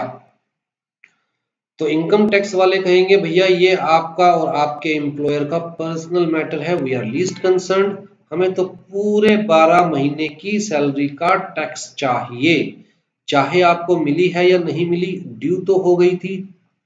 तो सेक्शन 15 पहला पॉइंट क्या कह रहा है कि अगर सैलरी ड्यू हो जाएगी तो you have to pay the taxes, simple सी बात। फिर जी दूसरा पॉइंट क्या कह रहा है? कहता है any salary paid or allowed to the assessee in the previous year by or on behalf of the employer or any former employer though not due or before it becomes due. तो ये बात की जा रही है advance salary की कि भैया अगर आपको एडवांस में सैलरी मिल गई तो कोई फर्क नहीं पड़ता कि आपकी सैलरी ड्यू हुई थी या नहीं हुई थी, you have to pay the taxes. इसका मतलब अगर आप मान के चलिए मार्च में, फाइनेंशियल ईयर मार्च में खत्म हो रहा है, मार्च में आप आने वाले फाइनेंशियल ईयर के अप्रैल मई जून के नाम का एडवांस ले लेते हैं, तो भैया जिस फाइनेंशियल ईयर में आपने एडवांस ले लिया, चाहे वो पैसा अगले फाइनेंशियल ईयर के नाम का है लेकिन आपके हाथ में तो आ गया पैसा, तो भैया जिस फाइनेंशियल ईयर में आपने एडवांस लिया उसी फाइनेंशियल ईयर में आपको टैक्स पे करना पड़ेगा। तो पहला पॉइंट क्या कह रहा है? सैलरी ड्यू वेदर रिसीव्ड और नॉट, दूसरा पॉइंट क्या कह रहा है, सैलरी रिसीव्ड वेदर ड्यू और नॉट, और तीसरा पॉइंट क्या कह रहा है, एरियर्स ऑफ सैलरी, मतलब जो पास्ट पीरियड के नाम का आपको करंटली पैसा मिल रहा है, अगर पास्ट में टैक्स नहीं दिया था तो जब मिल रहा है तब आपको टैक्स पे करना पड़ेगा। तीनों ही पॉइंट्स को बड़ा डीपली समझेंगे एक एक करके। हाँ जी, due means legal right to demand. Salary due हम वर्ड यूज कर रहे हैं, ड्यू का मतलब क्या हुआ कि you have legal rights to demand. जब तक आपके पास लीगल राइट टू डिमांड नहीं आता तब तक आप ये नहीं कह सकते कि मेरी सैलरी ड्यू ही थी। Income once taxed on receipt basis can not be taxed again on due basis. आपने एक बार टैक्स दे दिया रिसिप्ट बेसिस पर, जैसे हमने कहा कि आपने मार्च में एडवांस ले लिया, अप्रैल का, मई का, जून का, और आपने इसी फाइनेंशियल ईयर में टैक्स पे कर दिया, तो रिसिप्ट बेसिस पर एक बार टैक्स दे दिया, तो जब ड्यू होगा अगले साल तो फिर ऐड नहीं करना अपनी सैलरी में इस पीरियड की income. Similarly income once taxed on due basis can not be taxed again on the receipt basis. आ जाओ जी, सेक्शन 15 के सारे पॉइंट्स को डीपली समझिए। हाँ जी, सबसे पहला पॉइंट क्या है, टैक्सेबिलिटी ऑफ एडवांस सैलरी।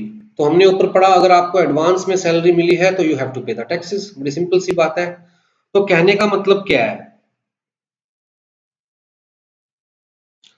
मान के चलिए प्रीवियस ईयर है हमारा 2021, तो असेसमेंट ईयर क्या हो गया हमारा,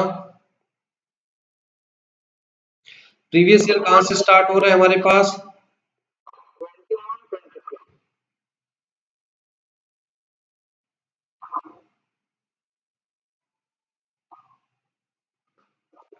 तो इस पीरियड में जो आप इनकम अर्न करेंगे उसके नाम का आपको टैक्स कब देना है, कहता है जी नेक्स्ट फाइनेंशियल ईयर में, असेसमेंट ईयर में टैक्स पे करना है आपको, ठीक है। और जो असेसमेंट ईयर के अंदर मतलब 2021, 21, 22 में जो आप इनकम अर्न करेंगे उसका टैक्स कब देना है, कहता है जी नेक्स्ट फाइनेंशियल ईयर में, मतलब 22-23। ठीक है। तो जी अब आपने यहां पर मार्च 2021 में, कहता है जी अप्रैल 2021, मई 2021, जून 2021 के नाम का भी एडवांस में सैलरी ले ली। तो जी कुल मिलाकर ये जो हमारे पास फाइनेंशियल ईयर है, क्या इसमें आपको 12 मंथ्स की सैलरी मिली है, कहता नहीं जी 12 मंथ्स की प्लस 3 मंथ्स की एडवांस। तो आपको इस पूरे के ऊपर टैक्स पे करना है, 15 मंथ्स की सैलरी पर टैक्स पे करना है। और क्योंकि इस पीरियड के 3 मंथ्स की सैलरी के ऊपर आप ऑलरेडी इस पीरियड के अंदर इंक्लूड कर चुके हैं, तो इस वाले पीरियड में आपको सिर्फ 9 मंथ्स की सैलरी पर टैक्स पे करना है, राइट। तो एडवांस सैलरी जब भी लेंगे, जिस भी फाइनेंशियल ईयर में आपके हाथ में आ जाएगी, उसी फाइनेंशियल ईयर में वो टैक्सेबल हो जाएगी, उसी प्रीवियस ईयर में टैक्सेबल हो जाएगी, ठीक है जी। आ जाओ जी, लोन या एडवांस ऑन सैलरी, इन दोनों में डिफरेंस करने की कोशिश कीजिए। कहता है जब हम लोन लेते हैं, चाहे वो लोन ले रहे हैं अगेंस्ट सैलरी, ऐसा होता है ना कि जी मेरी सैलरी है 30,000 रुपीज पर मंथ, मैं अपने ही एम्प्लॉयर से 1 लाख रुपए का लोन ले रहा हूँ या 1,10,000 रुपए का लोन ले रहा हूँ, जो मुझे पे करना है इंस्टॉलमेंट्स में 10,000 रुपीज पर मंथ, 12 इंस्टॉलमेंट। तो मैं ले रहा हूँ 1,10,000, टोटल पे करना है मुझे 1,20,000, बाकी का 10,000 इंटरेस्ट हो गया। और कैसे पे करना है, कहता है जी 10,000 रुपीज पर मंथ इंस्टॉलमेंट में पे करना है। और मैं अपने एम्प्लॉयर को कह रहा हूँ ठीक है यार मेरी सैलरी है 30,000 रुपीज पर मंथ, आप मुझे देते ही हो, तो उसके अगेंस्ट मैं लोन ले रहा हूँ, तो जो 10,000 रुपीज पर मंथ है आप मेरी सैलरी में से काट लीजिएगा। यहां पर मैंने एडवांस सैलरी ली है, the answer is no, this is not advance salary, this is loan against salary. और जब भी हम लोन लेते हैं, loan is not the income, और लोन इनकम नहीं है, इसलिए लोन इज नेवर टैक्सेबल, ठीक है। तो ये जो हमने लिया है that is advance against salary, not advance salary. तो advance salary is taxable but advance against salary is not taxable. हाँ जी, taxability of salary due but not received.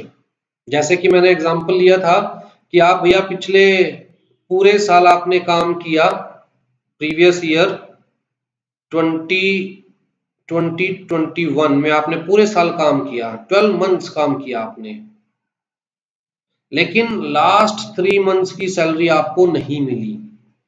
भैया मिली है या नहीं मिली है? ड्यू तो हुई थी। अब ड्यू हुई थी तो इनकम टैक्स वाले कह रहे हैं भैया आपको इसके ऊपर टैक्स पे करना पड़ेगा। आप ये नहीं कह सकते कि सर हमें तो सिर्फ 9 मंथ्स की सैलरी मिली थी और जब हमें 3 मंथ्स की मिली ही नहीं तो हम टैक्स क्यों पे करें? क्योंकि क्लियर कट सेक्शन 15 ने कहा कि अगर आपकी सैलरी ड्यू हो गई थी तो चाहे मिली या नहीं मिली, you have to pay the taxes. ठीक है, इसके पीछे कोई रीजन एक्सप्लेन कर सकता है? ऐसा क्यों कहा गया कि चाहे मिली है या नहीं मिली कोई फर्क नहीं पड़ता, अगर ड्यू हो गई है तो you have to pay the taxes? मतलब एक तो आप दुखी कि यार पूरे 12 महीने काम करवाया, सैलरी सिर्फ 9 महीने की दी। दूसरा इनकम टैक्स वाले भी कह रहे हैं कि भैया हमें तो पूरी 12 मंथ की सैलरी पे टैक्स चाहिए। सर इनकम टैक्स डिपार्टमेंट को कोई कंसर्न नहीं कि आपको सैलरी मिली या नहीं, but you have to pay the tax. क्यों नहीं है कंसर्न? उस फाइनेंशियल ईयर में एज पर इनकम टैक्स उस फाइनेंशियल ईयर में अर्निंग माना जाता है, इसलिए टैक्सेबल। वही मैं जानना चाह रहा हूँ। आप जो बोल रहे हैं that is written in the law, section 15 में लिखा हुआ है। मैं तो इसके पीछे का रीजन जानना चाह रहा हूँ, ऐसा लॉ में लिखा ही क्यों गया?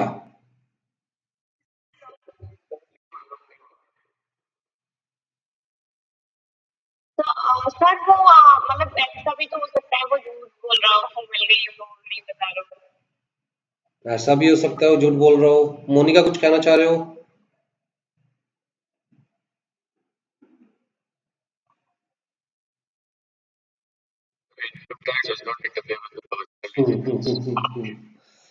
आप जब भी इनकम टैक्स को पढ़ो ना, हमेशा ये सोच के पढ़ना कि ये एक चूहे बिल्ली की दौड़ है। आप चूहे हो, मतलब जितने भी टैक्स पेयर्स हैं वो सारे चूहे हैं और डिपार्टमेंट बिल्ली है। आप हमेशा वो कोशिश करोगे कैसे टैक्स बचाया जा सकता है और डिपार्टमेंट हमेशा कोशिश करेगा कि कैसे सामने वाला टैक्स इवेड ना कर सके। ठीक है, तो अगर ये चीज रख दी जाती कि भैया ड्यू हो गई है आपको नहीं मिली तो कोई बात नहीं टैक्स मत दो, तो भैया आधे लोग, आधे क्या हो सकता है 100% लोग अपने एम्प्लॉयर के साथ ये अरेंजमेंट कर लेते कि तूने देनी 12 मंथ्स की है, दिखानी 9 मंथ्स की है। ठीक है, अब जी यहाँ पर जो बाकी के 3 मंथ्स का 1 लाख रुपए तूने देना था, उस 1 लाख रुपए के ऊपर मान के चलते हैं ऑन एन एवरेज 20% मुझे टैक्स देना पड़ेगा, तो गवर्नमेंट को 20,000 रुपीज पे करना पड़ेगा। एक काम कर, 1 लाख मत दियो, 90,000 रुपीज दे दियो, 10,000 तेरा फायदा, 10,000 मेरा फायदा, गवर्नमेंट को दिखाएंगे ही नहीं। है या नहीं? ये पॉसिबल है नहीं है? हमेशा इनकम टैक्स को इस पॉइंट ऑफ व्यू से पढ़ना है कि भैया हम हर कोशिश करेंगे टैक्स इवेड करने की और वो हर कोशिश करेंगे इवेजन को स्टॉप करने की। ठीक है जी, आ जाओ जी। Tax treatment of salary not received from the employer. कहता है कोई फर्क नहीं पड़ता यार एक्चुअल में सैलरी रिसीव हुई है या नहीं हुई है। इनफैक्ट देखो क्या लाइन लिखी हुई है, अगर मान के चलो आपको ये 3 मंथ्स की सैलरी नहीं मिली, आपका एम्प्लॉयर भाग गया, आपने एम्प्लॉयर के अगेंस्ट कोर्ट में केस किया, तो कोर्ट में केस करोगे आपका एक्सपेंस होगा। अब इनकम टैक्स वाले कह रहे हैं भैया हमें तो पूरे 12 महीने की सैलरी के ऊपर टैक्स चाहिए। आप इवन ये जो एक्सपेंस है उसकी डिडक्शन भी क्लेम नहीं कर सकते, क्यों? पर्सनल मैटर है एंड इनकम टैक्स वाले are least concerned with your personal matters, right? So the expenses, if any, incurred by the employee to take any legal action against his employer for the recovery of unrecovered salary would not be allowed as deduction from the income. आ जाओ जी, arrears का concept clear है? Arrears क्या होते हैं? ऐसा होता है ना, जैसे बैंक्स के केस में आपने जनरली सुना होगा पिछले 4 साल के एरियर्स मिल रहे हैं, 5 साल के एरियर्स मिल रहे हैं। क्यों? क्योंकि जो बहुत बड़ी ऑर्गेनाइजेशंस होती है वहां पर अगर हम इंक्रीज की बात करें, जहां यूनियंस होती है स्पेसिफिकली, तो इतनी जल्दी से वो लोग सैलरी इंक्रीज नहीं कर पाते, काफी दिनों तक टॉक्स चलती रहती है, एक एक साल, दो दो साल। और जब सेटल होता है तो जरूरी नहीं है जिस डेट पर सेटल हो रहा है उसी डेट से इफेक्ट आए, हो सकता है पिछले 1 साल से, पिछले 2 साल से इफेक्ट दिया जाए। तो मान के चलो मेरी सैलरी है 50,000 रुपए पर मंथ पिछले 3 साल से। अब जी यूनियन की टॉक्स चल रही है कि जी एम्प्लॉइज की सैलरी बढ़ाओ, एम्प्लॉइज की सैलरी बढ़ाओ। सेटल कब हुआ है? After 3 years. After 3 years settle हो रहा है। अब मतलब पिछले 3 साल में मैंने 6 लाख रुपए हर साल इनकम अर्न करी, उसके ऊपर टैक्स भी पे कर ही दिया होगा। लेकिन अब जब सेटलमेंट हो रही है, टॉक सेटल हो रहे हैं, तो कहा जा रहा है जी पिछले 3 साल से 10% इंक्रीमेंट दी जा रही है। इसका मतलब 6 लाख अगर मेरी टोटल इनकम थी तो मुझे इंक्रीमेंट कितनी? 60,000। यहाँ पर कितनी? 60,000। यहाँ पर कितनी? 60,000।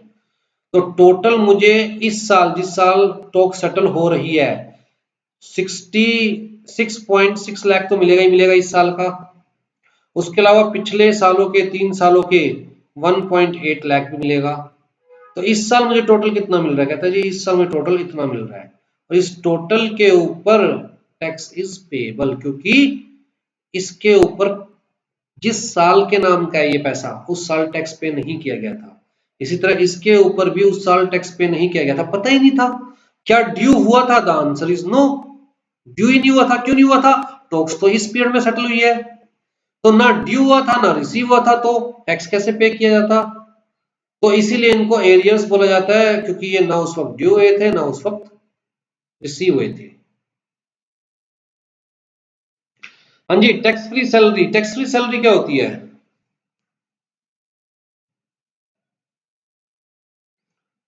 टैक्स फ्री सैलरी का मतलब आपको टैक्स पे नहीं करना, कुछ ऐसा?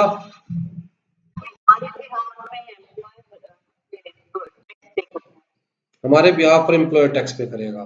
टैक्स फ्री सैलरी नहीं हो सकती जिसपे कोई टैक्स ना पे करना पड़े, ना मुझे ना एम्प्लॉयर को। नहीं हो सकती। तो जहां भी आप टैक्स फ्री सैलरी वर्ड पढ़े, अपने माइंड में सिंपल सी बात रखिएगा कि एम्प्लॉय टैक्स पे नहीं कर रहा, लेकिन एम्प्लॉय के बिहाफ पर एम्प्लॉयर को टैक्स पे करना पड़ेगा। तो 100% टैक्स फ्री सैलरी नाम का कोई कॉन्सेप्ट ही नहीं होता। तो जी इस केस के अंदर हम एम्प्लॉय की सैलरी कैसे कंसीडर करते हैं? कहता है एम्प्लॉय को जितनी सैलरी मिली है, let's say 50,000 rupees per month, मतलब 6 लाख, प्लस एम्प्लॉयर ने उसके नाम का जो टैक्स पे किया है लेट्स से 10,000, तो मान के चला जाएगा एम्प्लॉय को बेनिफिट कितने रुपए का हुआ? 6,10,000 का बेनिफिट हुआ। तो सैलरी कितनी कंसीडर की जाएगी एम्प्लॉय की? 6,10,000। याद रखिएगा दोबारा से, अगर क्वेश्चन दिया जाए कि भैया इतनी सैलरी एम्प्लॉय को मिली है और इतना टैक्स पे किया गया है by the employer on behalf of the employee, तो आप उसे ऐड करोगे, ठीक है, और तब जाके आपकी ये ग्रोस सैलरी आएगी 6,10,000। हाँ जी, if you are receiving salary from more than one employer, तो कहता है सबकी ऐड कर दो, जितने भी एम्प्लॉयर से आपको सैलरी मिल रही है। तो कहता है ये चीज इमैटेरियल है whether the salary is received from the past employer or present employer, whether the salary is received from the one employer or many employer. सबको ऐड कर दीजिए total taxable salary find out करने के लिए।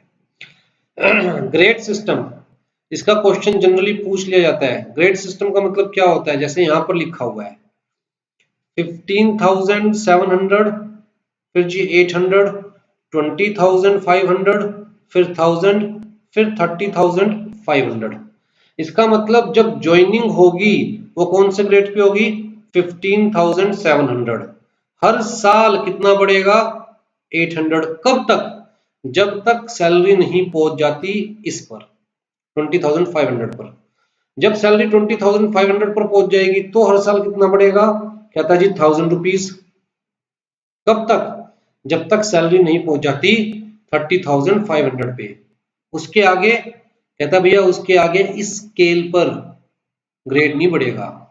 उसके आगे अगर आपको इंक्रीमेंट चाहिए तो अपना स्केल बढ़ाइए। मतलब मान के चलिए करंटली आप ऑफिसर हैं तो भैया अपना स्केल बढ़ाइए, मतलब मैनेजर बनिए। ऑफिसर को मैक्सिमम इतना दिया जाएगा, इसके ज्यादा इंक्रीमेंट कभी नहीं होगी। ठीक है। आपको दिमाग में क्या रखना है आईसीएसआई के पॉइंट ऑफ व्यू से? दिमाग में ये रखना है कि क्वेश्चन में जो डेट दे रखी है ज्वाइनिंग की, हर साल उसी डेट पर इंक्रीज करेंगे सैलरी। 1 अप्रैल को इंक्रीज नहीं करेंगे अगले साल की, बल्कि जो डेट दे रखी है, जैसे यहां पर दिया हुआ है कि 1 जून 2019, 1 जून 2019 को ज्वाइन किया है और 800 रुपए हर साल इंक्रीज होने वाले हैं जब तक सैलरी नहीं पहुंच जाएगी 20,500। तो भैया आप मान के चलेंगे अब 800 रुपए इंक्रीज कब होने वाले हैं? कहता है जी 1 जून 2020। ठीक है। तो मतलब 1 अप्रैल 2020 को इंक्रीज नहीं होगा। बहुत सारे बच्चे क्या गलती करते हैं कि नए फाइनेंशियल ईयर में इंक्रीज हो जाएगा, नहीं, पूरे 1 साल बाद। तो डेट ऑफ ज्वाइनिंग इंपॉर्टेंट है यहां पर। ठीक है जी।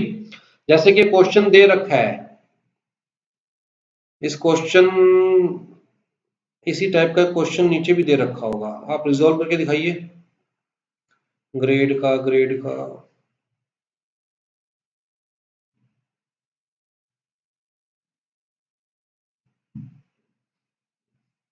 कोई क्वेश्चन नहीं है ग्रेड का।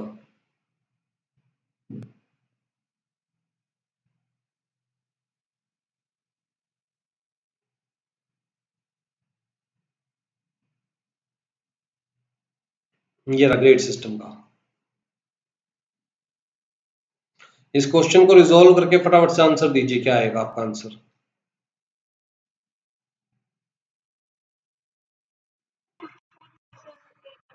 इतना डिफरेंस दो आंसर्स में? हाँ जी। जॉब कब ज्वाइन करी थी? डेट ऑफ ज्वाइनिंग क्या है? 1 मार्च 2016। कौन से प्रीवियस ईयर के लिए पूछा गया है? 2019-20, इसी के लिए पूछा गया ना। ठीक है जी। तो इसका मतलब 1 अप्रैल 2019 से लेकर 31 मार्च 2020, इस ड्यूरेशन की हमें सैलरी देखनी है। ज्वाइनिंग की डेट क्या, अमाउंट क्या थी? 18,700। कब? कहता है जी 1 मार्च 2016।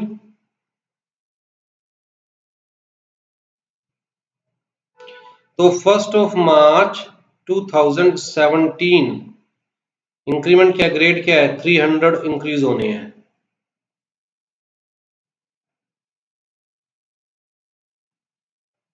टू 2019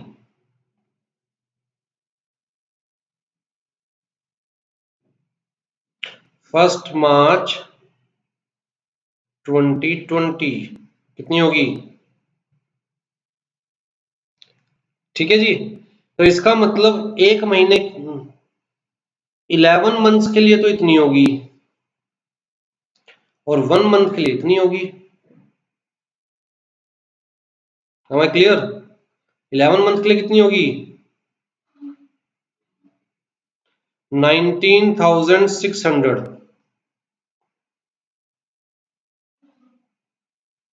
मतलब 2,15,600।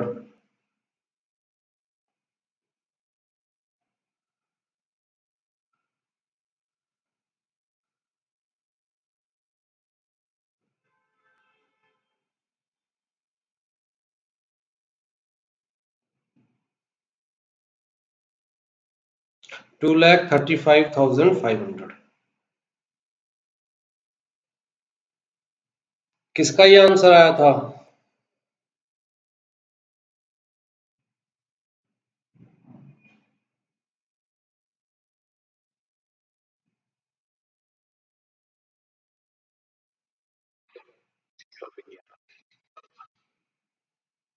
करना कैसे है समझ में आ गया?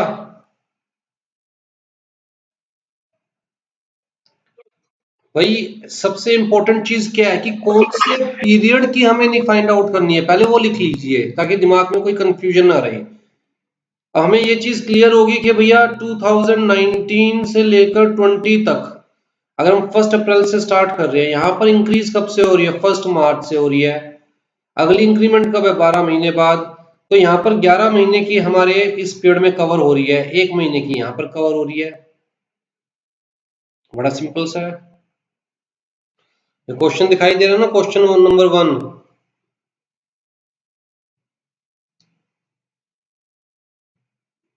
दिखाई दे रहा है?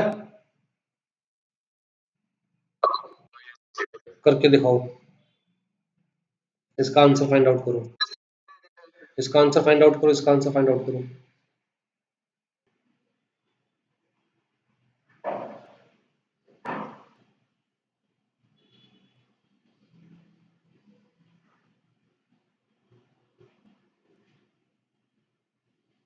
हाँ जी, अभी तक नहीं हुआ। आयुषी ने कहा 2,49,000।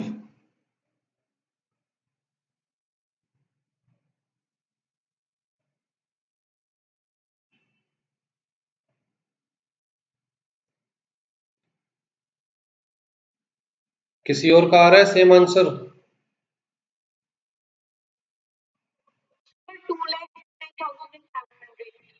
2 लाख।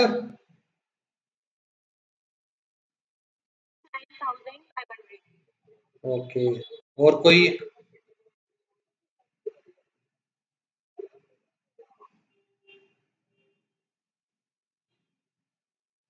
रश्मि जी का है 2,25,500। इतना वेरिएशन, कमाल ही है। कोई 59 पे जा रहा है, कोई 25 पे आ रहा है। रचना?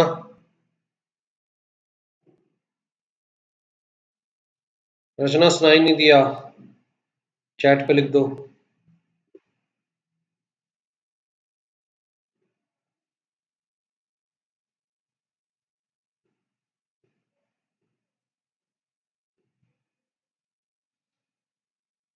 बाकी और कोई अटेम्प्ट नहीं कर रहा? वो 279 त्रिशा, तिशा, इतना डिफरेंस। रचना का तो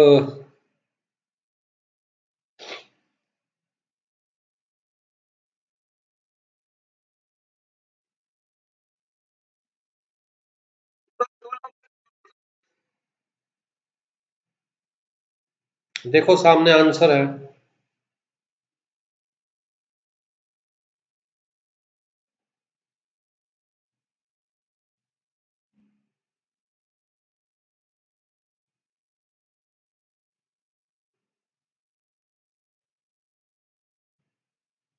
कहाँ गलती कर रहे हो?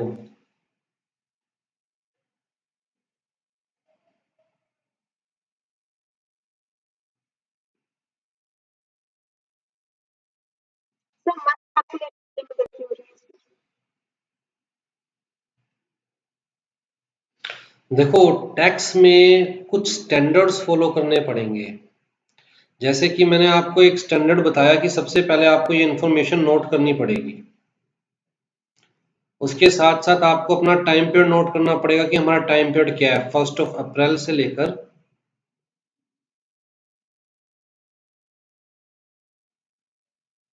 अगर आप ये स्टेप्स फॉलो नहीं करेंगे तो आप कहीं ना कहीं गलती करोगे। जब ये चीज क्लियर होगी तभी हम ये क्लियर कर पाएंगे। आपको डिवीजन करनी पड़ेगी।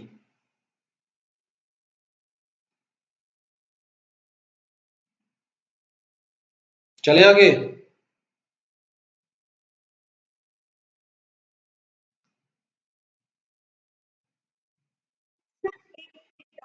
बताइए।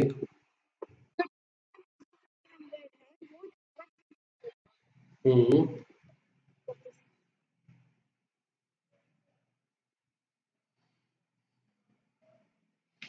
हाँ जी,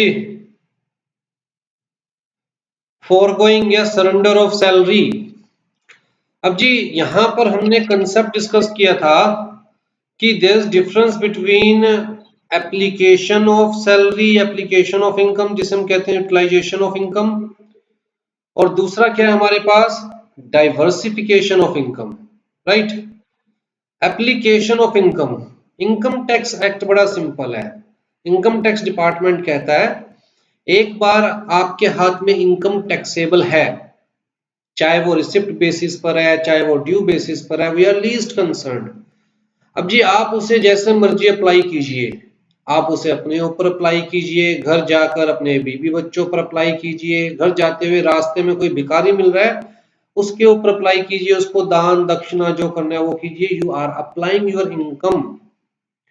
और अगर आप अप्लाई कर रहे हैं अपनी इनकम को तो you are utilising your income, means you have to pay the tax on that income. आप ये नहीं कह सकते कि जी हमें तो बीच में भिखारी मिला और हमने अपनी सारी इनकम उसे दान दे दी, हम टैक्स कहां से दें। कहता है आपकी प्रॉब्लम, आपने उसे अपनी मर्जी से यूटिलाइज किया है, और क्योंकि आपने अपनी मर्जी से यूटिलाइज किया तो आपको टैक्स पे करना ही पड़ेगा, राइट। तो जी अगर मान के चलो आप किसी स्कूल में काम कर रहे हैं, स्कूल लॉस में चल रहा है, आप स्कूल के साथ दिल से अटैच्ड हैं और आप कहते हैं स्कूल को ठीक है यार मैं अपनी लास्ट 2 मंथ्स की इनकम छोड़ रहा हूं, तो इनकम टैक्स वाले कहते हैं भैया बड़े दानवीर हो आप छोड़ सकते हो, पर हमें तो देश चलाना है, हम इस 2 मंथ की इनकम के ऊपर टैक्स नहीं छोड़ सकते, क्योंकि that is utilisation of income. आपका मन किया तो आपने स्कूल के लिए यूटिलाइज कर ली, अगर आपका मन करता तो आप अपने घर पे बच्चों के लिए यूटिलाइज करते, राइट। तो इस केस के अंदर you have to pay the tax, चाहे आप अपनी इनकम अपने एम्प्लॉयर से नहीं ले रहे। लेकिन अगर आप के हाथ में इनकम टैक्सेबल होती ही नहीं, टैक्सेबल होने से पहले ही आप डाइवर्सिफाई कर देते हो इनकम को, जैसे कि आप स्कूल ज्वाइन कर रहे हो इस कंडीशन के साथ कि भैया मैं तो इनकम लूंगा ही नहीं, तो स्कूल वाले अपने पेरोल में आपका नाम दिखाते ही नहीं सैलरी पे करने के लिए, तो उस केस में आपने अपने तक इनकम पहुंचने से पहले इनकम को डाइवर्सिफाई कर दिया, और अगर डाइवर्सिफाई कर दिया तो आप तक कभी इनकम पहुंची ही नहीं, ना रिसिप्ट बेसिस पर, ना ड्यू बेसिस पर, ना किसी और बेसिस पर, और क्योंकि आप तक कभी इनकम पहुंची ही नहीं तो उसके ऊपर आपको टैक्स पे नहीं करना, ठीक है जी। फर्दर कहता है अगर आप एक्चुअल में सरेंडर करते हो सैलरी, कहां पर, voluntary surrender of salaries exemption from taxation act 1961 में, अगर आप यहां पर सरेंडर करते हो अपनी सैलरी तो सेंट्रल गवर्नमेंट को दान जाएगा, और सेंट्रल गवर्नमेंट को दान जाएगा तो उस पैसे को आपको अपनी टोटल इनकम में इंक्लूड नहीं करना। हाँ जी, place of accrual of salary बहुत इंपॉर्टेंट है कि इंडिया में टैक्सेबल होगी या आउटसाइड इंडिया टैक्सेबल होगी। Salary is be generally the salary shall be deemed to accrue or arise at a place where services are rendered। इसका मतलब आप अगर सर्विसेज इंडिया में रेंडर कर रहे हैं तो कोई फर्क नहीं पड़ता आपका एम्प्लॉयर इंडियन है या फॉरेनर है, कोई फर्क नहीं पड़ता, you have to pay the tax in India, right. इसका मतलब क्या हुआ, इसका मतलब हुआ कि अगर मान के चलिए मिस्टर जॉन जो कि यूएसए में रहते हैं, यूएसए की कंपनी में ही काम करते हैं, उस कंपनी ने इंडिया में भेजा मिस्टर जॉन को कि जाओ भैया इंडिया में सर्वे करके आओ हमारे प्रोडक्ट्स की क्या डिमांड है इंडिया में। अब ये मिस्टर जॉन इंडिया में है, इंडिया में रहकर अपनी कंपनी को सर्विसेज प्रोवाइड कर रहे हैं, तो भैया सर्विस कहां पर प्रोवाइड कर रहे हैं, इंडिया में। अब जो सैलरी मिस्टर जॉन को मिलेगी कायदे से कहां टैक्सेबल होनी चाहिए, कहता जी इंडिया में, जहां पर भी सर्विसेज रेंडर की जा रही है, प्रोवाइड की जा रही है, जनरली मान के चला जाता है कि सैलरी वहीं पर एक्रू हुई है या अराइज हुई है, ठीक। लेकिन हमारे पास कुछ एक्सेप्शंस है, जैसे कि पेंशन के केस में। अब भैया मान के चलो आपने सारी जिंदगी इंडिया में काम किया, आपका जो एम्प्लॉयर था वो भी इंडियन था, अब जी आफ्टर रिटायरमेंट आपको लगता है बहुत सारे पैसे मिले ग्रेचुटी के, क्यों ना अब सिंगापुर में बुढ़ापा बिताया जाए बीच पर बैठकर, ठीक है। सिंगापुर वाले बीच पर, और पेंशन आनी है आपको, जब तक ऊपर वाले का बुलावा नहीं आता तब तक पेंशन आएगी। तो आपने सोचा क्यों ना अब बाकी की जिंदगी आराम से काटी जाए, तो आप सिंगापुर जाकर बाकी की जिंदगी काट रहे हैं, आपको पेंशन भी सिंगापुर ही मिल रही है, लेकिन किस वजह से? उस जॉब की वजह से जो आपने कहाँ रेंडर करी थी, इंडिया में, उस सर्विसेज की वजह से जो आपने कहाँ प्रोवाइड की थी, इंडिया में। तो वो पेंशन चाहे सिंगापुर में रिसीव हो रही है आपको, still taxable in India. Further, salary of an Indian citizen who is government employee, जो गवर्नमेंट एम्प्लॉई है वो चाहे इंडिया से बाहर जाकर सर्विसेज दे रहा है, लेकिन इंडिया में ही उसकी इनकम टैक्सेबल होगी, सिंपल सी बात।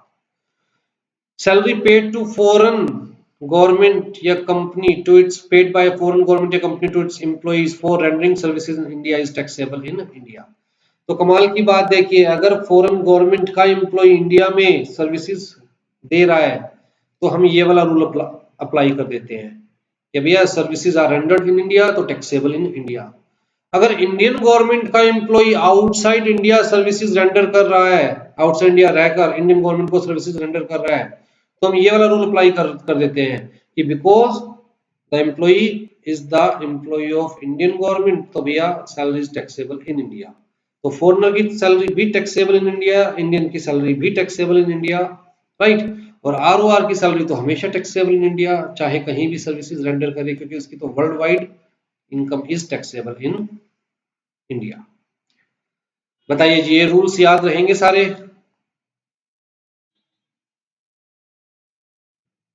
या यहाँ पर कोई डाउट है?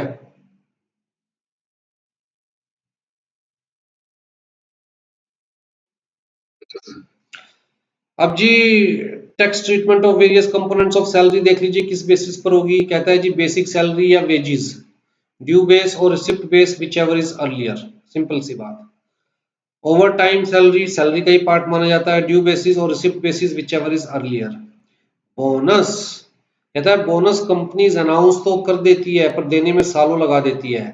तो बोनस कब टैक्सेबल होगा आपके हाथ में? जब एक्चुअल में आपको बोनस मिल जाएगा। It is never taxable on due basis. हाँ जी, अमाउंट या benefit received by the person for joining job. तो जैसे कहा जाता है ना, बेटा जॉब ज्वाइन कर ले, 5 लाख तो तुझे सिर्फ जॉब ज्वाइन करने के नाम के ही मिल जाएंगे, और बाकी सैलरी तो मिलेगी मिलेगी। तो वो मिलेंगे नहीं मिलेंगे कोई श्योरिटी नहीं होती, इसलिए वो हमेशा टैक्सेबल होता है on receipt basis. Salary in lieu of notice period, वो हमेशा टैक्सेबल होता ऑन रिसिप्ट बेसिस। फीस या कमीशन हमेशा पार्ट ऑफ सैलरी कंसीडर किया जाता है, तो ड्यू बेसिस और receipt basis which ever is earlier. यहां तक कोई डाउट?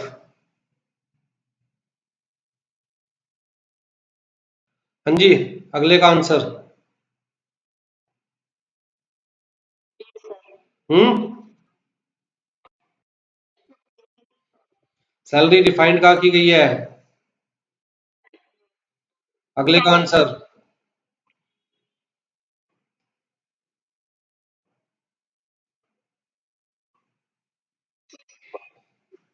ऑन ड्यू बेसिस और receipt basis which ever is earlier, अगले का आंसर।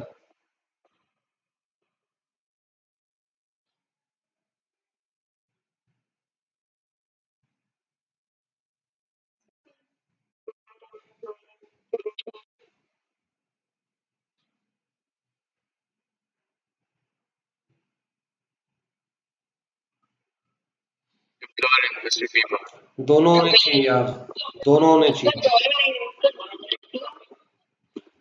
ये भी दोनों मस्ट है।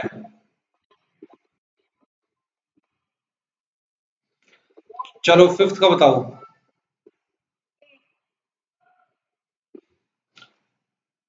पार्ट टाइम पर।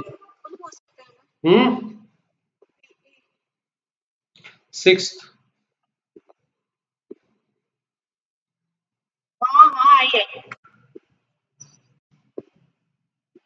Sixth sixth.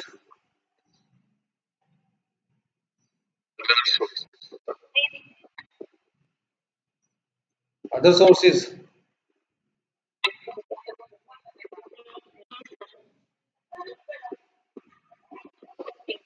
ये profit and gain of business और प्रोफेशन नहीं हो सकता ये?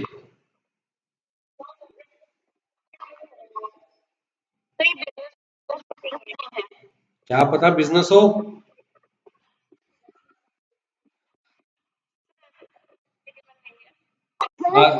अगला बताओ।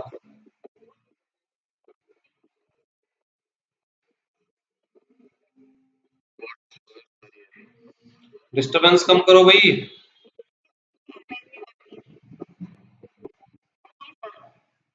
D salary received bye MLA या एमपी। ठीक है, अगला बताओ।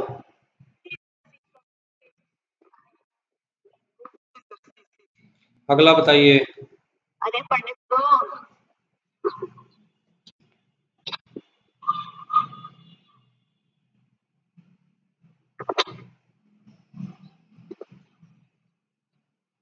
सिर्फ सी और ए दोनों taxable under that salary income received from non executive, ये तो नहीं हो सकता।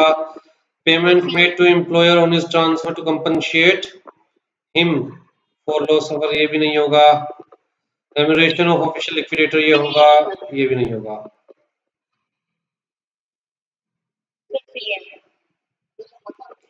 ओके। 10th। ये इतनी डिस्टरबेंस किसकी तरफ से आ रही है, पीछे किसके चल रहा है ये? आवाज आ रहा है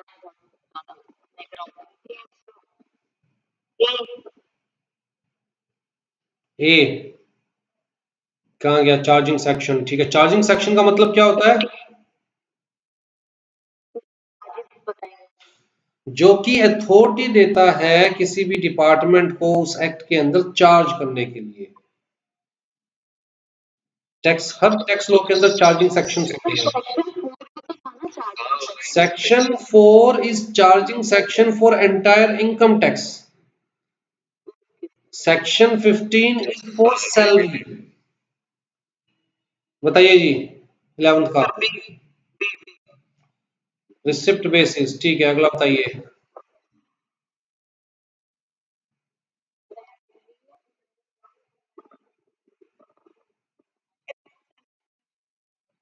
थर्टीन।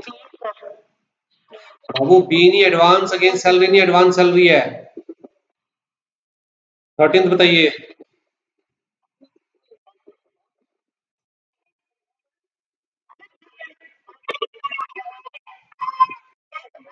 हाँ, एक काम करो, अड़ोसी पड़ोसी के बच्चे भी ले आओ माइक के पास।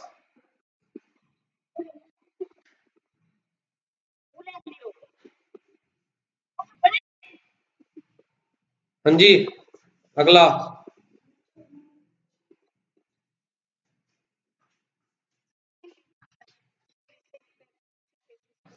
रिसिप्ट बेसिस पे होता है बोनस, हमेशा याद रखिएगा। कब रिसीव हुआ? 3/4/2019, मतलब प्रीवियस ईयर क्या हो गया? 2019-20।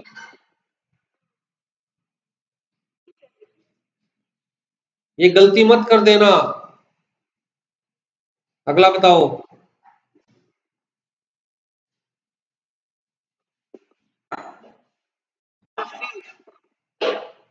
सी।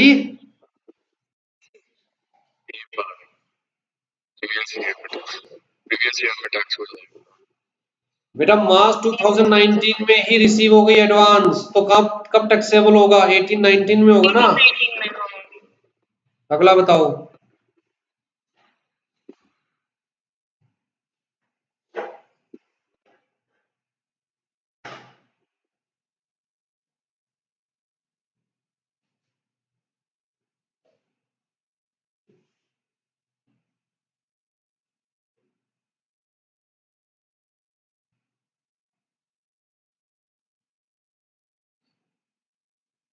ग्रोस सैलरी का मतलब क्या होता है? Salary without any deduction. अभी तक हमने सेक्शन 16 किया नहीं डिडक्शन वाला, तो आपके लिए तो ग्रोस सैलरी का मतलब कंप्लीट सैलरी।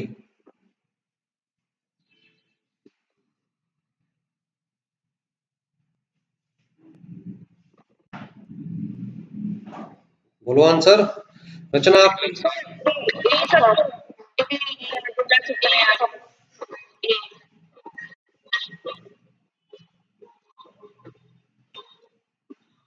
अरे कम से कम गाने तो पीछे बंद कर दो।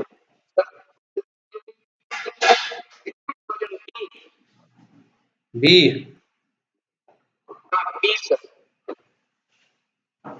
भैया चाहे आप सैलरी लो या मत लो, ड्यू हो गई तो टैक्स पे करना पड़ेगा, ग्रोस सैलरी में कंसीडर करना पड़ेगा।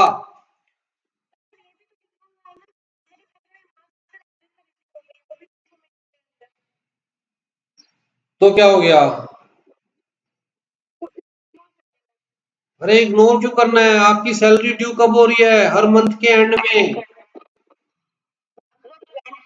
जैन के एंड में ड्यू हो रही है, फेब के एंड में, मार्च के एंड में। और हमने ऊपर क्या पढ़ा है? सैलरी ड्यू और receipt basis whichever is earlier taxable होती है। तो ड्यू पहले हो रही है तो ड्यू बेसिस पर 31 मार्च तक पूरे साल की सैलरी ड्यू हो रही है ना।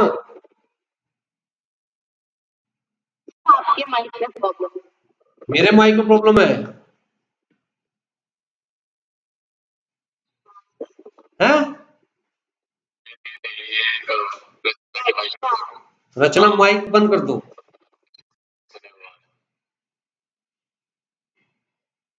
कमाल है, मेरे ही माइक में प्रॉब्लम बता दी। अगला पढ़ो।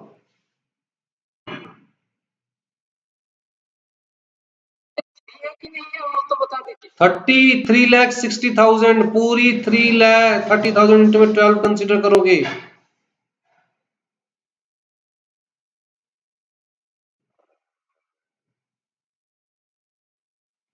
अगला बताइए।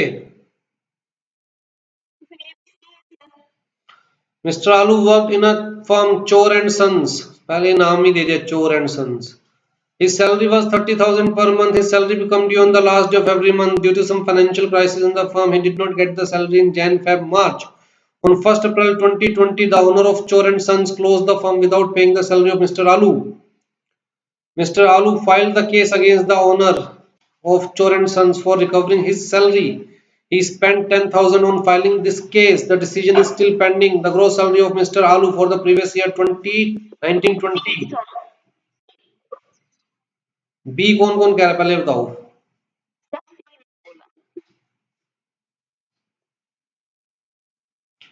पूरी सैलरी कंसीडर की जाएगी और जो एक्सपेंस कर रहे हो वो भी डिडक्टेबल नहीं है। 18th बताओ। 18th।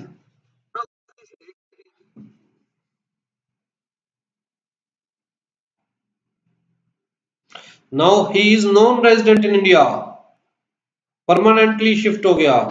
He is receiving his pension in USA for services rendered in India. His pension is taxable in।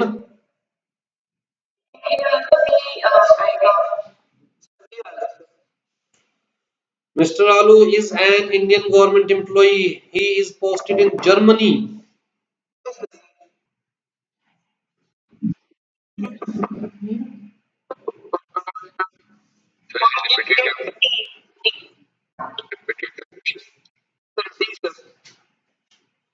Commission भी ठीक है। Commission received as the percentage over turnover achieved by the employee will be taxed as salary income. However, the employee can claim deduction in respect of expenditure incurred by him in earning such commission.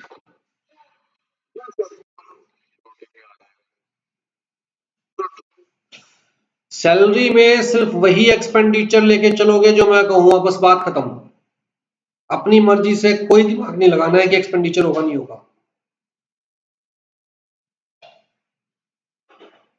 हाँ जी, salary in lieu of notice period is.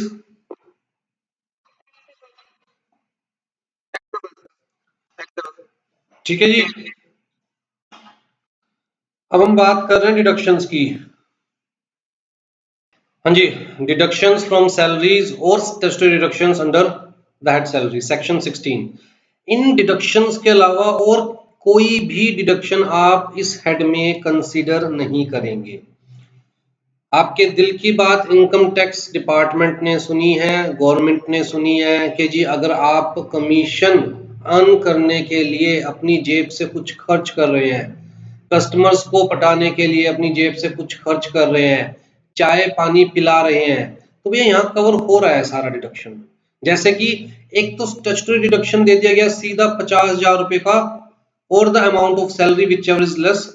ठीक है, अब यहाँ पर कोई classification नहीं की गई कि भाई सिर्फ गवर्नमेंट एम्प्लॉइज को मिलेगा या गवर्नमेंट एम्प्लॉइज या प्राइवेट एम्प्लॉइज को मिलेगा। यहाँ तो सबके लिए कह दिया गया कि भाई आप सैलरी वाले हेड में जितनी भी इनकम अर्न कर रहे हैं उसमें से 50,000 रुपीज आप डिडक्ट कर लीजिए। लोगों का कहना था कि सर हम तो 20,000 रुपए पर मंथ कमाते हैं, उसमें से हमारा 2,000 रुपए तो आने जाने का खर्चा लग जाता है, ये हो जाता है, वो हो जाता है। इन्होंने कहा ठीक है आप पूरे साल का 50,000 रुपीज डिडक्शन कंसिडर कर लीजिए, ठीक है। इससे ज्यादा डिडक्शन हम मान के चलेंगे आप इस हेड में इससे ज्यादा एक्सपेंस नहीं कर रहे हैं, और आप जो भी कर रहे हैं वो अपने एम्प्लॉयर से रिम्बर्स करवा रहे होंगे, ठीक। दूसरा है जी deduction in respect of entertainment allowance, और ये अवेलेबल है सिर्फ in case of government employees. Entertainment allowance का मतलब जो आप क्लाइंट को एंटरटेन करने के लिए खर्चा कर रहे हैं, जैसे कि आप किसी गवर्नमेंट ऑफिस में जाकर बैठे हैं, वहां पर बाबूजी ने आपके लिए एक चाय मंगाई, उसका पैसा अपनी जेब से दिया, ठीक है। तो वो जो पैसा अपनी जेब से दे रहा है वो कहां से रिकवर करेगा? कहता है जी वो एम्प्लॉयर से रिकवर करेगा। तो गवर्नमेंट एम्प्लॉइज को एंटरटेनमेंट अलाउंस दिया जाता है कि भैया क्लाइंट को एंटरटेन करने के लिए या उनकी चाय पानी पे अगर कुछ खर्चा होता है तो उसको सेट ऑफ करने के पॉइंट ऑफ व्यू से ये एंटरटेनमेंट अलाउंस गवर्नमेंट एम्प्लॉइज को दिया जाता है। अगर प्राइवेट एम्प्लॉइज को, नॉन गवर्नमेंट एम्प्लॉइज को ये मिल रहा है तो 100% टैक्सेबल है। दोबारा से रिपीट कर रहा हूं, नॉन गवर्नमेंट एम्प्लॉइज को मिल रहा है तो 100% टैक्सेबल है। फिर जी deduction in respect of tax on employment, अगर आप कोई टैक्स पे कर रहे हैं ऑन एम्प्लॉयमेंट, मतलब जैसे मान के चलिए आप कोई भी एम्प्लॉयमेंट के अंदर है जिसके लिए आपको स्टेट गवर्नमेंट को टैक्स पे करना पड़ता है, तो उस टैक्स की आपको यहाँ डिडक्शन दी जा रही है क्योंकि आपको एम्प्लॉयमेंट की वजह से स्पेसिफिकली वो टैक्स पे करना पड़ रहा है स्टेट गवर्नमेंट को, ठीक है।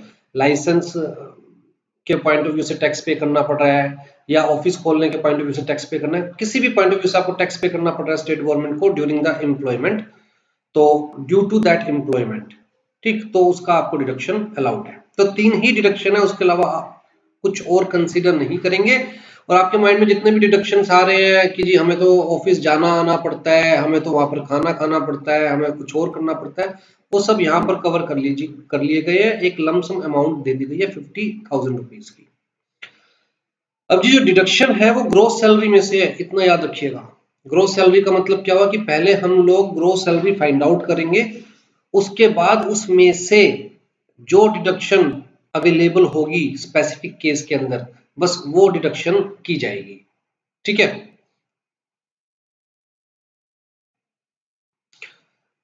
बाबू क्लास के बीच में आप मैसेज मत किया कीजिए, वो पता है ये सारी चीजें फिर रिकॉर्डिंग में मुझे बड़ा टाइम लग जाता है, फिर आप कहोगे रिकॉर्डिंग नहीं मिल पाती।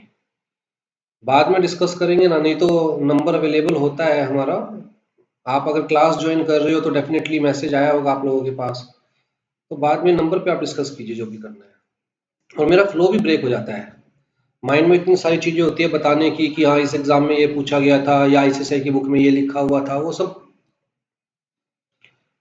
हाँ जी, तो सबसे पहला इसमें तो कोई हमें कुछ डाउट ही नहीं है। क्यों नहीं है डाउट? क्योंकि हर एम्प्लॉय के केस में अवेलेबल है। क्यों नहीं है डाउट? क्योंकि बड़ा सिंपल है, कोई कैलकुलेशन नहीं करनी। आपकी जो भी ग्रोस सैलरी आएगी उसमें से हम लोग 16 के अंदर ये डिडक्शन शो कर देंगे, सेक्शन 16 के अंदर डिडक्शन 50,000 की शो कर देंगे, बात खत्म, ठीक है। अब बात आती है एंटरटेनमेंट अलाउंस की। तो हमने कहा जी एंटरटेनमेंट अलाउंस जो है वो सिर्फ गवर्नमेंट एम्प्लॉइज के केस में अवेलेबल है, नॉन गवर्नमेंट एम्प्लॉइज के केस में अवेलेबल नहीं है। तो इन केस ऑफ गवर्नमेंट एम्प्लॉइज कहता है जी एंटरटेनमेंट अलाउंस जो है हमारे पास वो नॉन गवर्नमेंट एम्प्लॉइज वो 100% टैक्सेबल है। नॉन गवर्नमेंट एम्प्लॉइज के केस में अवेलेबल नहीं है, गवर्नमेंट के केस में अवेलेबल है। बार बार रिपीट कर रहा हूं ये चीज, जब क्वेश्चन पूछा जाए तो वहां जरूर पढ़िएगा। सैलरी का कोई भी क्वेश्चन हो सबसे पहले ये फाइंड आउट करना जरूरी है कि गवर्नमेंट एम्प्लॉय है या नॉन गवर्नमेंट एम्प्लॉय है, राइट। अलाउंस के केसेस में भी इफेक्ट पड़ता है, परक्विजिट्स के केसेस में भी इफेक्ट पड़ता है, डिडक्शन के केसेस में भी इफेक्ट पड़ता है।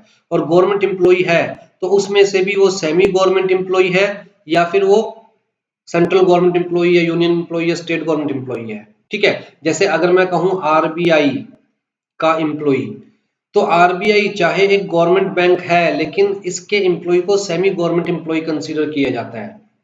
अगर मैं बात करूं कि गवर्नमेंट स्कूल्स के एम्प्लॉइज या टीचर्स, तो वो गवर्नमेंट एम्प्लॉय है लेकिन उनको सेमी गवर्नमेंट एम्प्लॉय कंसीडर किया जाता है, राइट। तो जब भी क्वेश्चन हो सैलरीज का तो उसके अंदर सबसे पहले आप ये डिटरमाइन करेंगे कि एम्प्लॉय गवर्नमेंट एम्प्लॉय है या नॉन गवर्नमेंट एम्प्लॉय है। अब जी नॉन गवर्नमेंट एम्प्लॉय केस में ऊपर भी मैं बता चुका हूं, दोबारा से लिखा हुआ है कि भैया no deduction allowed in case of entertainment allowance. Entertainment allowance क्या होता है ये भी मैं आपको बता चुका हूं, टू एंटरटेन द क्लाइंट, जो अलाउंस एम्प्लॉयर से एम्प्लॉय को मिल रहा है। एंटरटेन करने का मतलब चाय पानी, ठीक है जी। In case of government employees कहता है जी डिडक्शन अलाउड है। कितनी डिडक्शन अलाउड है? तो जी minimum of the following is exempted. Actual allowance received 20% of the basic salary or 5,000 rupees per annum, पूरे साल में 5,000 रुपए। Minimum of the following is exempted. तो इसका मतलब ये क्या हो गया, 5,000 से ज्यादा तो अलाउंस अलाउड ही नहीं है, राइट। तो याद रहेगा actual allowance received 20% of basic salary या फिर 5,000 rupees, minimum of the following is exempted, ठीक। तो जी अगर आपको एंटरटेनमेंट अलाउंस मिलता है, मान के चलिए जी मेरी सैलरी है 30,000 रुपीज पर मंथ, ये है मेरी बेसिक सैलरी। बेसिक सैलरी का मतलब अभी इसके अंदर और कोई कंपोनेंट नहीं जुड़ा हुआ, इसे मैं कह सकता हूं जी plain salary, basic salary without any component salary. इतनी तो मिलेगी ही मिलेगी, राइट। चाहे मेरी परफॉर्मेंस कैसी भी हो, चाहे मैंने पूरे महीने कोई काम किया है नहीं किया है, सेल करी है नहीं करी है, मेरा एम्प्लॉयर इसमें से कुछ भी डिडक्ट नहीं कर सकता, ये तो मेरे एम्प्लॉयर को देनी ही पड़ेगी, इसलिए इसे कहते हैं बेसिक सैलरी, ठीक है जी। तो बेसिक सैलरी मेरी 30,000 रुपीज पर मंथ, और मान के चलिए मुझे एंटरटेनमेंट अलाउंस भी दिया जा रहा है 2,000 रुपीज पर मंथ, ठीक। तो कायदे से मुझे कितना मिल रहा है, कहता है जी आपकी ग्रोस सैलरी कितनी है, 32,000 रुपीज पर मंथ। इसका मतलब एंटरटेनमेंट अलाउंस को पहले ग्रोस सैलरी में कंसीडर किया जाएगा। दोबारा से रिपीट कर रहा हूं, बड़ा स्लोली रिपीट कर रहा हूं ताकि आपके माइंड में बैठ जाए। एंटरटेनमेंट अलाउंस को पहले ग्रोस सैलरी में कंसीडर किया जाएगा। जब ग्रोस सैलरी आ जाएगी तब हम लिखेंगे डिडक्शन अंडर सेक्शन 16।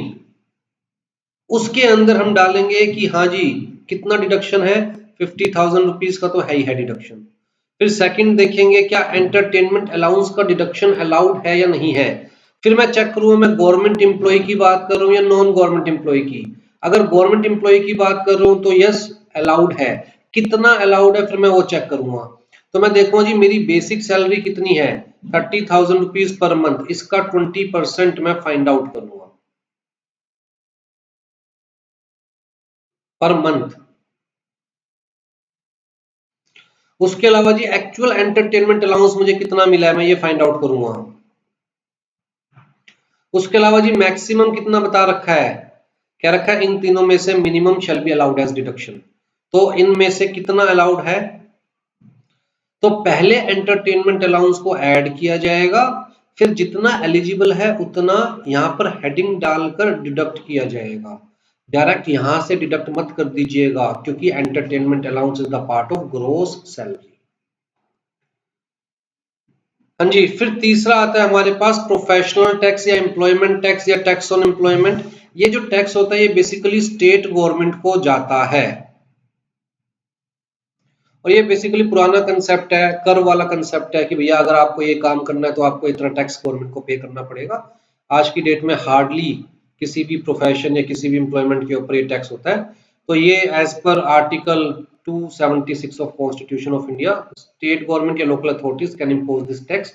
और अगर आपको इस टाइप का कोई टैक्स पे करना पड़ रहा है जॉब करने के लिए तो that is 100% deductible in every case whether government employee और नॉन गवर्नमेंट एम्प्लॉय, ठीक है जी। अब यहां पर भी एक चीज याद रखिएगा, मान के चलिए कि मुझे टैक्स पे करना पड़ रहा है पूरे साल के नाम का 5,000 रुपए। अब जी ध्यान से देखिए दोबारा से चीजों को, basic salary let's say 30,000 rupees per month, ठीक। फिर जी मैंने कहा एंटरटेनमेंट अलाउंस मुझे मिल रहा है 2,000 रुपीज पर मंथ। अब जी मुझे 5,000 रुपये प्रोफेशनल टैक्स पे करना पड़ रहा है, मान के चलिए, मेरी इनकम थोड़ी ना है वो, तो क्या यहाँ पर इंक्लूड होगी वो? The answer is no. तो मेरी ग्रोस सैलरी है वो कितनी आएगी? कहता है जी 32,000 रुपीज पर मंथ। उसमें से फिर मैं लिखूंगा जी डिडक्शंस अंडर सेक्शन 16, तो वहां 1 2 3 करके 3 डिडक्शन है, मुझे याद है कौन सी मेरे लिए एलिजिबल है, तो वो मैं लिखता चला जाऊंगा। ठीक, अगर मान के चलो मेरे नाम का प्रोफेशनल टैक्स मेरे एम्प्लॉयर ने दिया है, तो भैया वो यहां पर कंसीडर किया जाएगा professional tax paid by employer.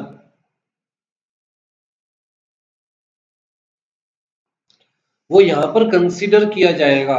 क्यों? क्योंकि मुझे एम्प्लॉयर से सिर्फ ये बेनिफिट नहीं मिल रहा, सिर्फ ये बेनिफिट नहीं मिल रहा, बल्कि ये भी बेनिफिट मिल रहा है, जो टैक्स मेरी जेब से जाना चाहिए था वो टैक्स मेरे एम्प्लॉयर की जेब से गया मेरे बिहाफ पर।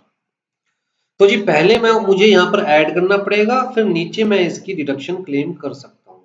डिडक्शन कब क्लेम करूंगा? जब मेरी जेब से गया हो। अगर मेरी जेब से नहीं गया, एम्प्लॉयर की जेब से गया है, तो भैया या तो मैं इसको शो ही ना करूं, अगर मैं शो नहीं करूंगा तो यहां से भी हट गया, यहां से भी हट गया। लेकिन टैक्स लॉ कहता है कि भैया पहले आप इसे शो कीजिए, ग्रोस सैलरी का पार्ट बनाइए, अगर एम्प्लॉयर की जेब से गया है तो बाद में डिडक्शन क्लेम कर लीजिएगा। अगर आपकी जेब से गया है, फिर यहां पर आपको एम्प्लॉयर से कुछ मिला ही नहीं, तो यहां शो मत कीजिए और नीचे सीधा डिडक्शन क्लेम कर लीजिए। ठीक है जी, तो इसमें बताने के लिए बस इतना सही है। एक्चुअल जो है इसके अंदर वो क्वेश्चन आंसर्स है जो आप मुझे करके दिखाएंगे। तो पहला क्वेश्चन आपकी स्क्रीन पर है। इन the previous year basic salary of mister आलू was ₹20,000 per month. He also received ₹1,000 per month on the account of entertainment allowance. तो जी you have to find out the taxable salary of mister Aloo. अगर मान के चलिए mister Aloo is working in दीपज्ञान.com, दीपज्ञान.com का मतलब private organisation, non government employee. और दूसरा केस क्या है कि if mister Aloo is a government employee. दोनों केस में you have to find out the taxable salary. Taxable salary कहा गया है, नॉट द ग्रोस सैलरी।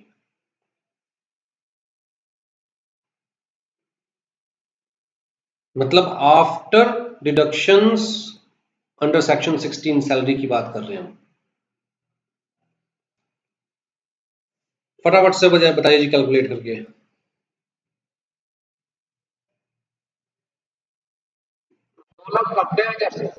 2,90,000 सबसे पहला आया, 2,90,000।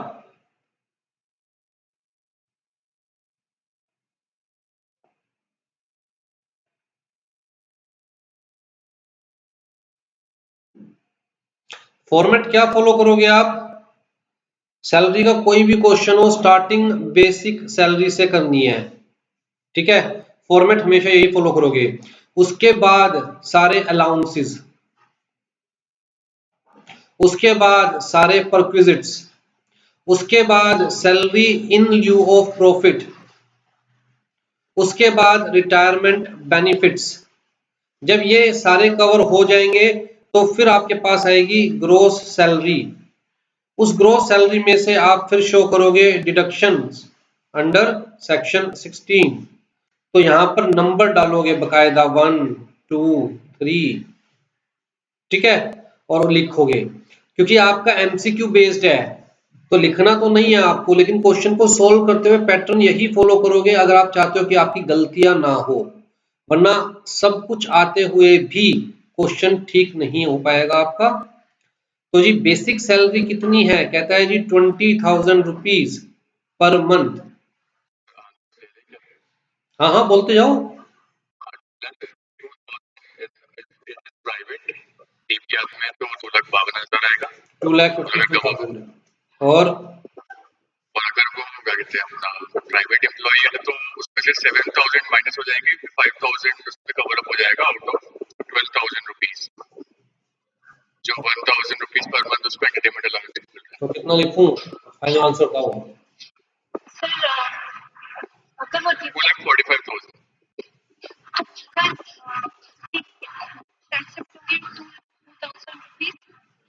और अगर वो गवर्नमेंट एम्प्लॉई है तो उसकी होगी 1,97,000। बहुत डिफरेंस आ रहा है, क्या चक्कर है? 50,000 नहीं नहीं तुषार, टैक्सेबल सैलरी पूछी गई है, बार बार रिपीट किया, after deduction after deduction.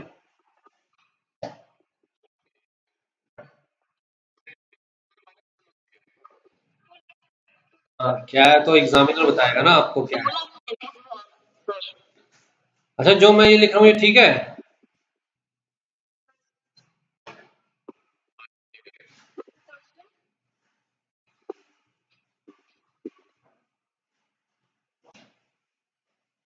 Standard deduction लिखेंगे हम इसे, क्या लिखेंगे? Standard deduction. कितने का? 50,000 का। फिर दूसरा क्या लिखेंगे हम? Entertainment allowance. अब जी अगर नॉन गवर्नमेंट एम्प्लॉई है तो कोई एंटरटेनमेंट अलाउंस का डिडक्शन नहीं है। दीपज्ञान.com में काम कर रहा है तो कोई एंटरटेनमेंट अलाउंस का डिडक्शन नहीं है। तो उसके लिए तो यहीं पर ही क्वेश्चन खत्म हो जाता है। कितना रह गया? 2,00,000।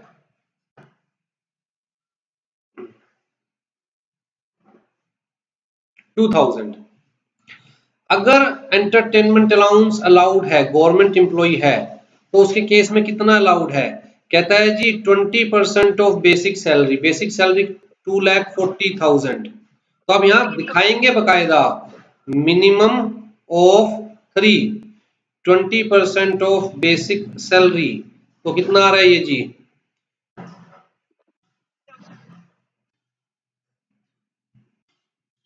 ठीक है। फिर दूसरा एक्चुअल।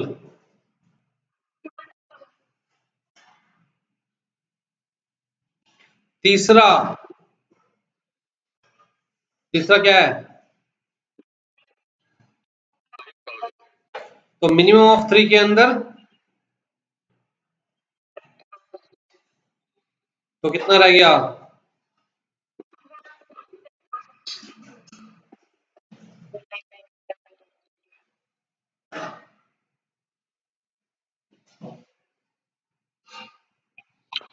अगला क्वेश्चन बताइए जी। ये सेकंड क्वेश्चन आपके सामने है, फटाफट से करके दिखाइएगा। Mister Babu is the state government employee. Clear cut लिख दिया, state government employee. He is receiving rupees 250 per month on the account of entertainment allowance. His basic salary is rupees 4,000 per month. Find out the taxable salary of Mr. Babu.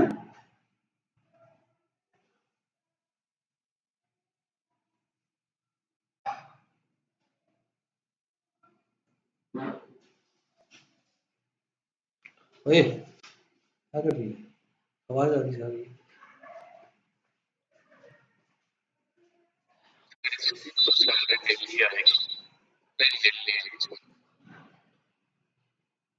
हाँ जी। Sir नील है। क्या नील है? Taxable taxable salary नील है? Taxable amount.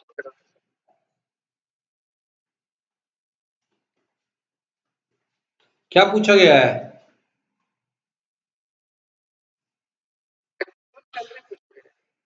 वो बात की बात है कि उसके ऊपर टैक्स कोई पे करना है नहीं करना है, as per the slab rate.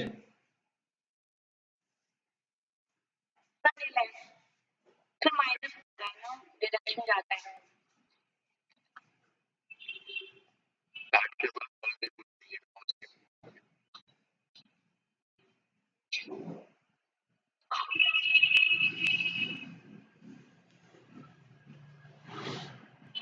कैसे नील निकाल रहे हो यार, समझ नहीं आ रहा क्या कर रहे हो?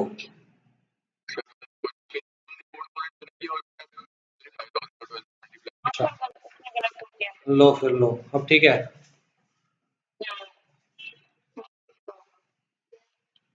अगला बताओ।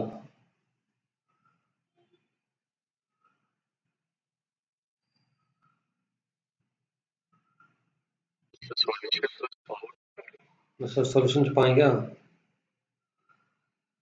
तुम यार ऐसे करते हो ना।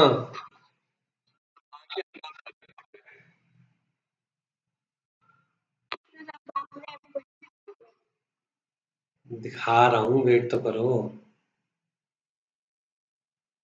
दिख गया?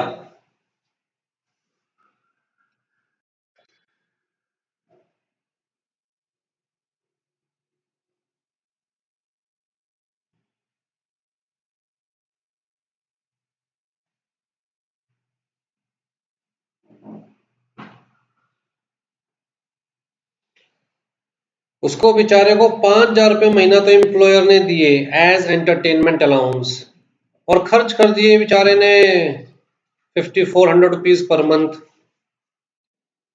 5,000 exempted 5,000 बाबू टैक्सेबल सैलरी बताओ मुझे, आंसर जो क्वेश्चन में पूछा गया हो बस वही दो। 3,05,000 रुपए।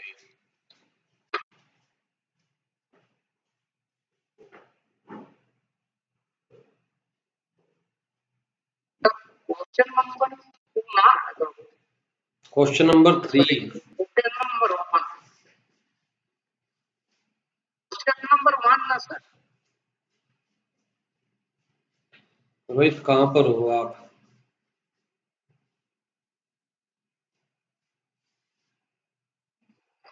सॉरी 4,05,000, 40,000 ही गिना 60,000 में से 55,000 प्लस 3,60,000 4,15,000 एंड माइनस 50 करोगे तो रिमेनिंग 3,65,000।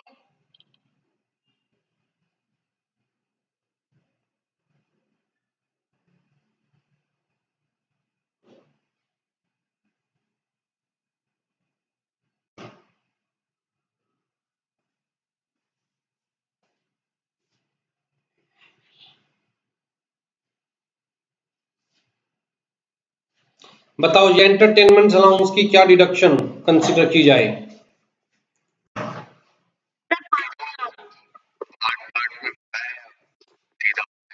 सीधी सी बात है यार, 5,000 रुपये डिडक्शन होगी, सैलरी 30,000 रुपये पर मंथ है, तो 20% तो 5,000 से ज्यादा ही बैठेगा, और उसको मिल भी 5,000 रुपये महीना आ रहा है तो 5,000 से ज्यादा ही बैठेगा, तो मैक्सिमम कितनी होगी? कोई फर्क नहीं पड़ता वो खर्च कितना कर रहा है, रिपीट कर रहा हूं, कोई फर्क नहीं पड़ता वो खर्च कितना कर रहा है, हमें सिर्फ 3 ही पैरामीटर्स देखने हैं, 20% of basic salary, actual received और 5,000 रुपीज। कितना आंसर आएगा? 4,20,000 लेस 55,000, कितना आंसर आया?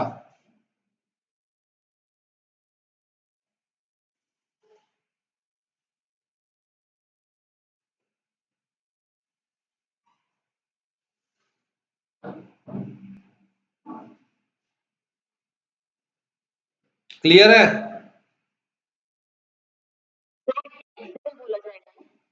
ये टैक्सेबल सैलरी,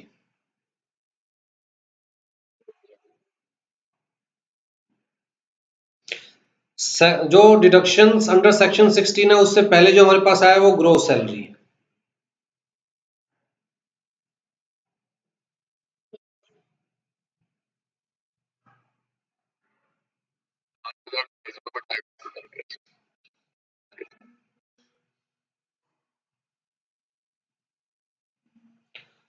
चलो जी अगला क्वेश्चन भी फटाफट से कर दो।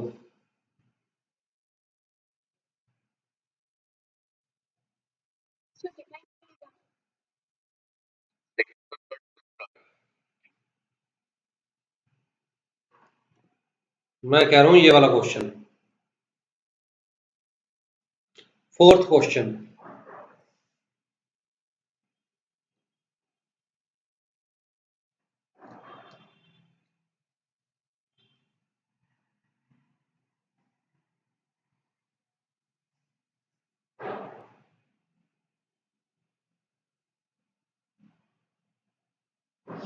याद रखिएगा यहां पर प्रोफेशनल टैक्स जो है वो एम्प्लॉयर ने पे किया है on behalf of mister Nonu. Professional tax कभी भी पर मंथ नहीं होता, हमेशा ईयरली होता है।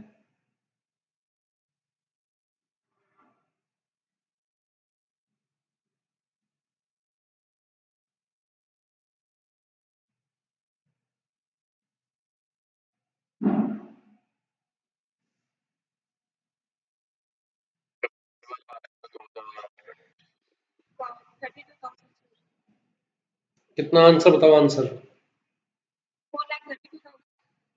4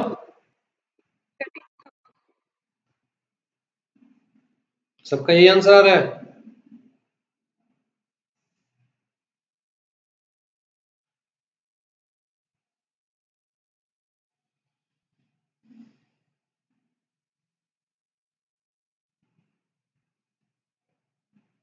हाँ जी रचना,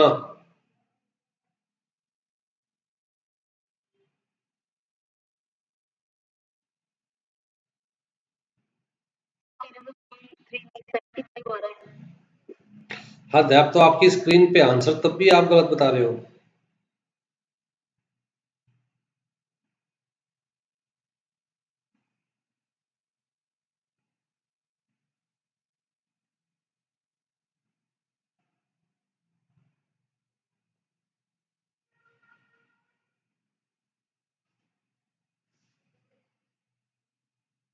रचना कहाँ गलती हुई थी?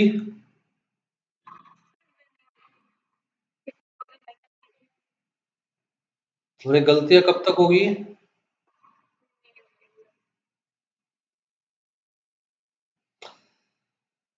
रश्मि जी आपका कैसे आ रहा है 75?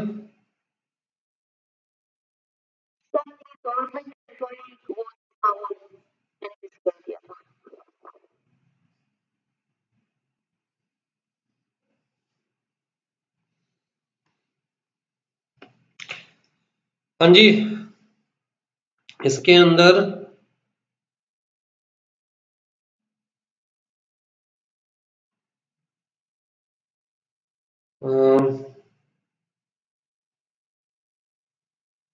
ये वाला क्वेश्चन करके दिखाओ। ये नहीं, ये नहीं, ये नहीं, ये वाला।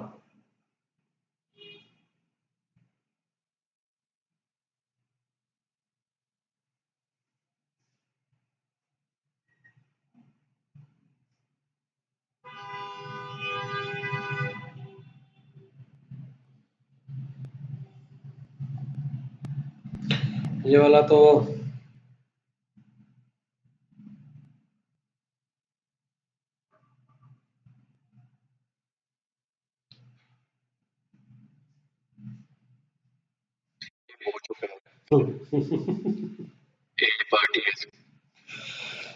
ठीक है जी। तो ये याद रहेगा, 3 ही तरह के डिडक्शंस है हमारे पास सेक्शन 16 में। Standard deduction, deduction in respect of entertainment allowance, deduction in respect of tax on employment. Standard deduction हर एम्प्लॉय के लिए है, जो टैक्स ऑन एम्प्लॉयमेंट है वो हर एम्प्लॉय के लिए है, राइट। टैक्स ऑन एम्प्लॉयमेंट अगर एम्प्लॉयर ने पे किया है ऑन बिहाफ ऑफ एम्प्लॉय तो पहले ग्रोस सैलरी का पार्ट बनेगा, बाद में हम उसका डिडक्शन क्लेम कर सकते हैं।